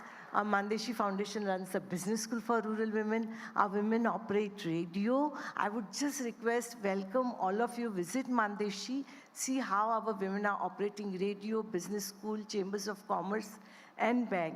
And I'm so proud to share with you that last week at Global FinTech Festival, we launched the partnership with ONDC, and now our women who could not read and write are doing e-commerce on ONDC on this digital platform. And they are using digital banking, digital wallet. They do not know to read and write, but they have a face recognition, thumb impression. They say, मेरा अंगूठा तो कोई नहीं चुरा लेगा ना. So with this, I'm so proud, And I would also like to say that this year we are celebrating 1 million women entrepreneurs. So join with me with that. And one thing I've learned from my women, and that is I'm very humbled to share that you know what they have taught me? They have taught me never give poor solutions to poor people. They are smart and they have proved it. So namaskar, thank you very much, and I'm humble. Right. The next one is the Young Change Maker Award. It's given to a change maker who's under 30 years of age. And let's find out who the winner is from this section. D. Gukesh, Business Line Young Changemaker 2024. Hailing from Chennai, Gukesh's passion for chess ignited at the age of 7, swiftly shaping him into an inspirational player in chess. By 12, he became the 3rd youngest grandmaster in history. His rise continued with a historic achievement in March 2022, becoming the youngest Indian grandmaster to break the 2,700 ELO rating, establishing himself as an influential player in chess. Good evening, everyone. I would like to express my gratitude to the Hindu Business Line for nominating me for the Young Changemaker Award 2024. It's an honor for me to receive this award. And I would also like to thank the Hindu group for highlighting many of my achievements so far, and for all the support. And my very warm greetings to the Honorable Finance Minister, Nirmala Sitharaman ma'am. And I unfortunately could not be there because I'm representing India in the chess Olympiad that is going on. But I wish you all a great time and wish the event a great success. And hopefully in the future I'll be able to be there. Thank you. May now request D. Gukesh's grandparents, Mrs. Usha and Mr. Dinesh, to please come forward up on the stage to receive the award on behalf of D. Gukesh. Okay, ladies and gentlemen, we are thrilled to introduce a very new award category this particular year, the Chairperson's Award. This special recognition honors those who have made a significant impact in the field of education. Ashok Leyland's Road to School program. In 2015, Ashok Leyland launched the Road to School program to address educational disparities and uplift under-resourced communities, aiming to transform education in India's rural regions. The Hindu Business Line is proud to honor Ashok Leyland's Road to School program with the Business Line Changemaker 2024 Chairperson's Award. Dr. Nirmala Lakshman presenting the trophy.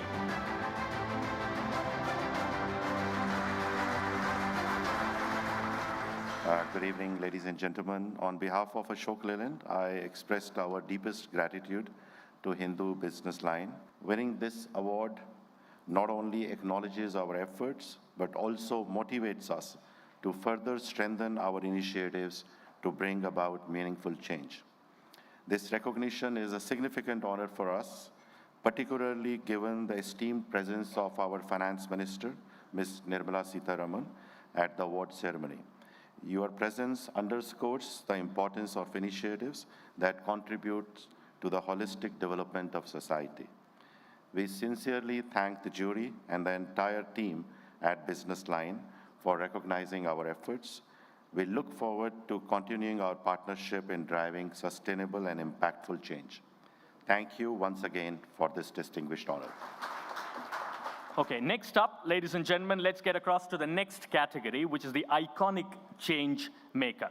The Iconic Change Maker Award is given to an individual or an organization who has brought about significant change and transformed the country. Unlike other categories, we do not invite nominations for this award, and the jury selects the winner. And therefore, ladies and gentlemen, let's find out who the winner is. Ashok Junjunwala, a visionary with expertise spanning academia, innovation, and entrepreneurship. His roots can be traced back to IIT Kanpur. He refined his skills at the University of Maine, where he earned his PhD and further sharpened them during his tenure as an assistant professor at Washington State University. With a soul deeply connected to his motherland, Professor Jhunjhunwala returned to India in 1981 and joined the Indian Institute of Technology Madras, where he set out to ignite influential changes. These efforts eventually earned him the Padma Shri Award.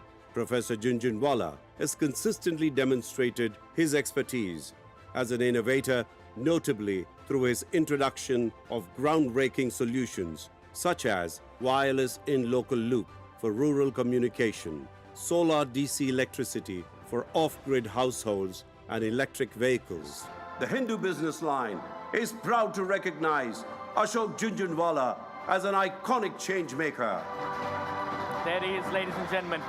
Professor Jhunjhunwala stepping up onto the stage very, very soon to receive the award. Big round of applause to Professor Jhunjhunwala. May I request our Chief Guest, Srimati Nirmala Sitharaman, to hand over the winner's trophy.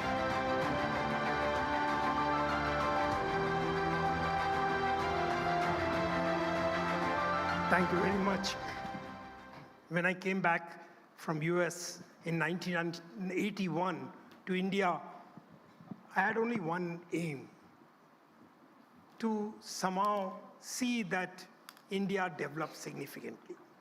One of the first things that I noticed while I was at IIT Madras, that industry by and large imports all the technology from outside the country and just merely assemble and sells. And there is very little interaction between industry and academia. So one of the first things that I try to do is to get these two people to work together. These two people are tough. Neither the industry believes. Academia just wants to publish paper and wants money from us. Academia believes industry just wants to take all the technology from outside the country. They are not really interested in us. I think it is here, it was a huge fight, huge struggle. For long it took to get them to start working together. The second problem, of course, was things like, I had to wait for 8 years to get a telephone in 1980s. And why is that so? And one understood that the technology that we just import and produce is not affordable to most people. And we have to develop affordable technology within the country. And it is possible to do that. There are enough very bright people. They have to work. The third thing that I discovered very quickly, that they are very, very bright youngsters. Our youngsters, in fact, I see generation after me brighter than what we were. And the generation after that is even brighter. And we have large numbers. If we can just motivate them and show them some direction, they can conquer the world.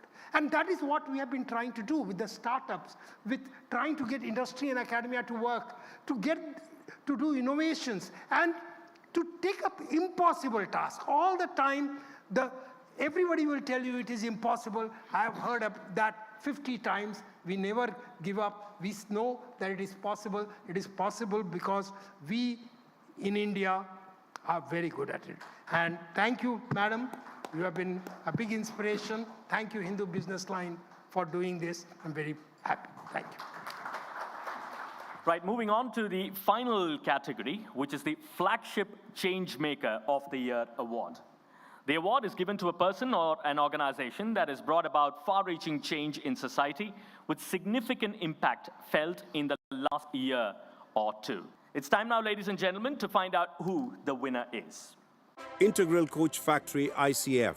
The sleek Vande Bharat trains have redefined the standards for the Indian travelling public with speed, comfort, safety and eco-friendly amenities, establishing a new benchmark for modern train systems. At the heart of this remarkable achievement is the Integral Coach Factory in Perambur, Chennai, which, as part of the Make in India initiative, designed and manufactured a train completely in-house. Later renamed the Vande Bharat Express, these semi-high-speed trains were designed and produced in just 18 months at a fraction of the cost by global manufacturers.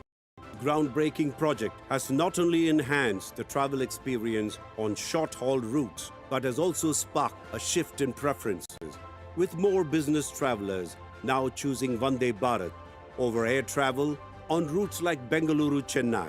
The Hindu Business Line is extremely proud to recognize the Integral Coach Factory as the Changemaker of the Year. Mr. Subbarao, may I request our Chief Guest, Srimati Nirmala Sitharaman, to hand over the West Trophy.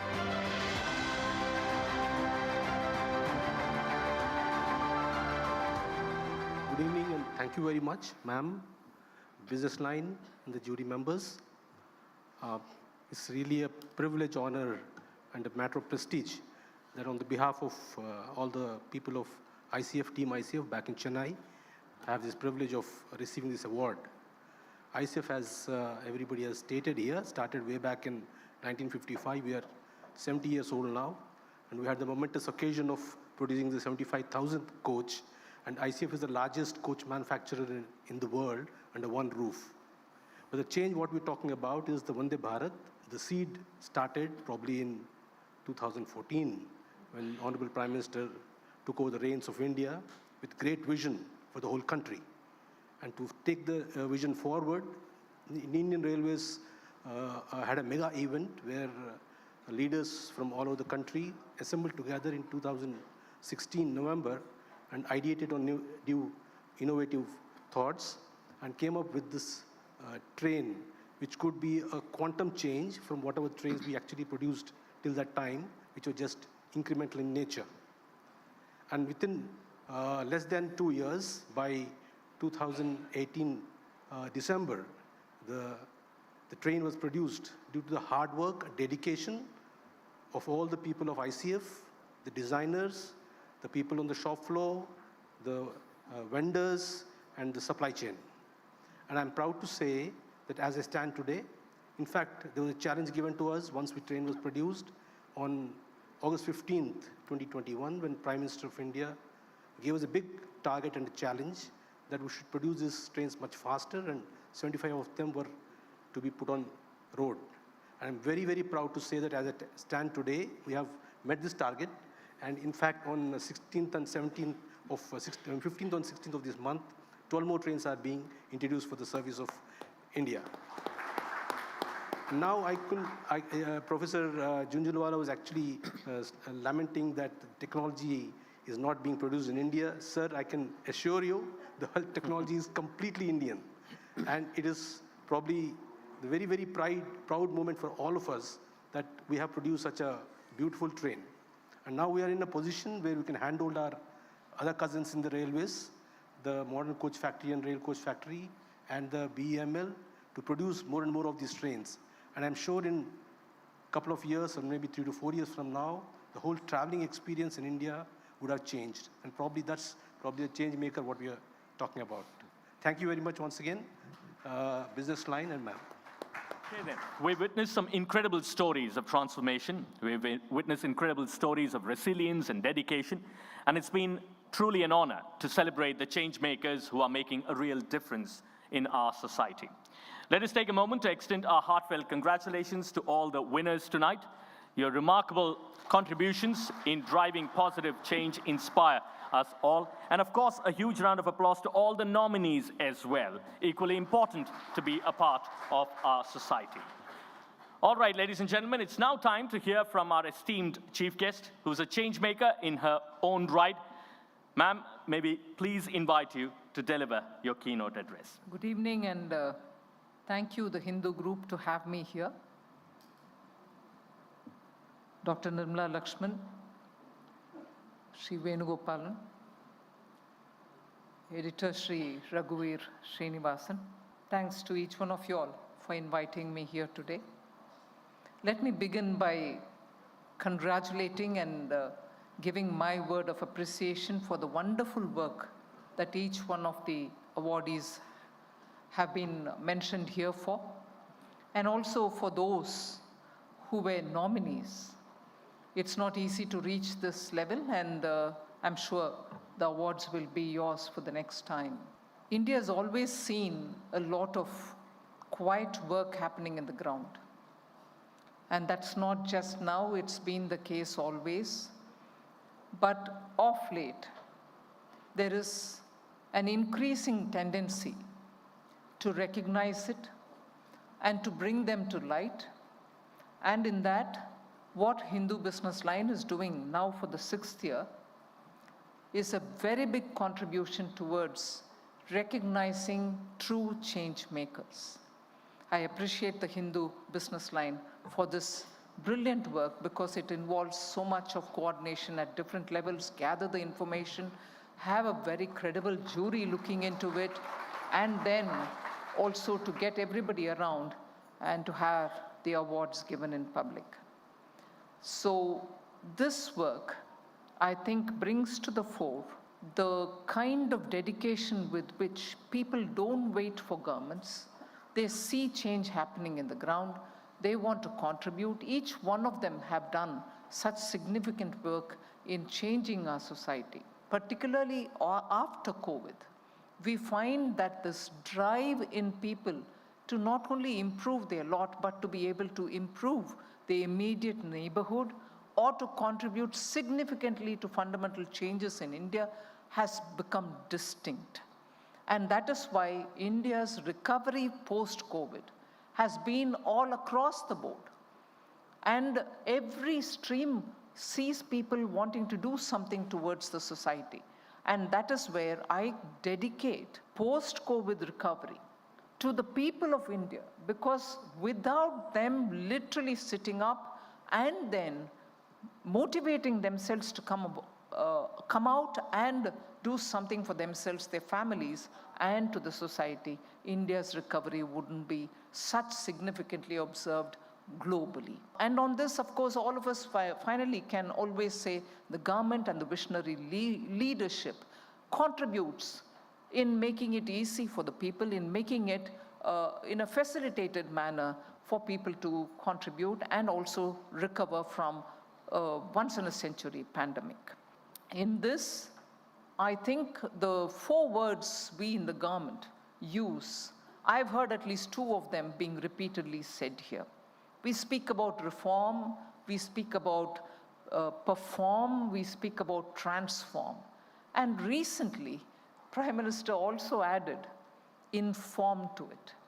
So reform, perform, transform, and inform.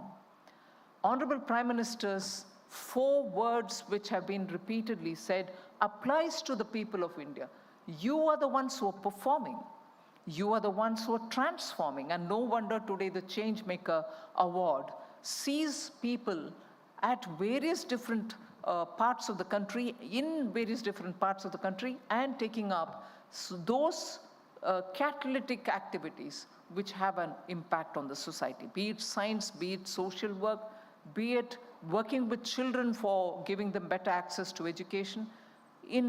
Impossible changes are happening in the ground. And that is why I think it is important for us to recognize them. And finally, the last word in the 4-worded mantra, if I can say so, is inform. And in that, the media plays a very important role. I'm glad that the Hindu group, I'm glad Hindu Business Line has taken this up. Like one of the awardees commented, we didn't think that business newspaper will be interested in these sort of activities. Will they recognize these sort of things? You are doing it.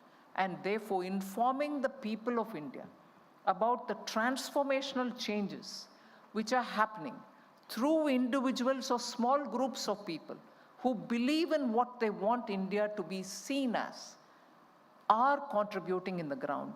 And it is important to recognize. I appreciate once again the Hindu group for taking up this particular cause and going through the rigor every year to recognize and also therefore to bring them on for and to give them the awards which they so well deserve.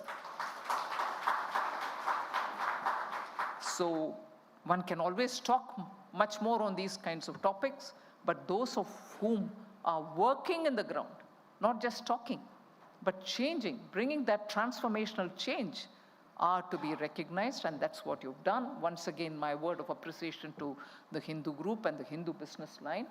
And thanks for having me here. Once again, a big applause for all those who have won the award this year. Thank you.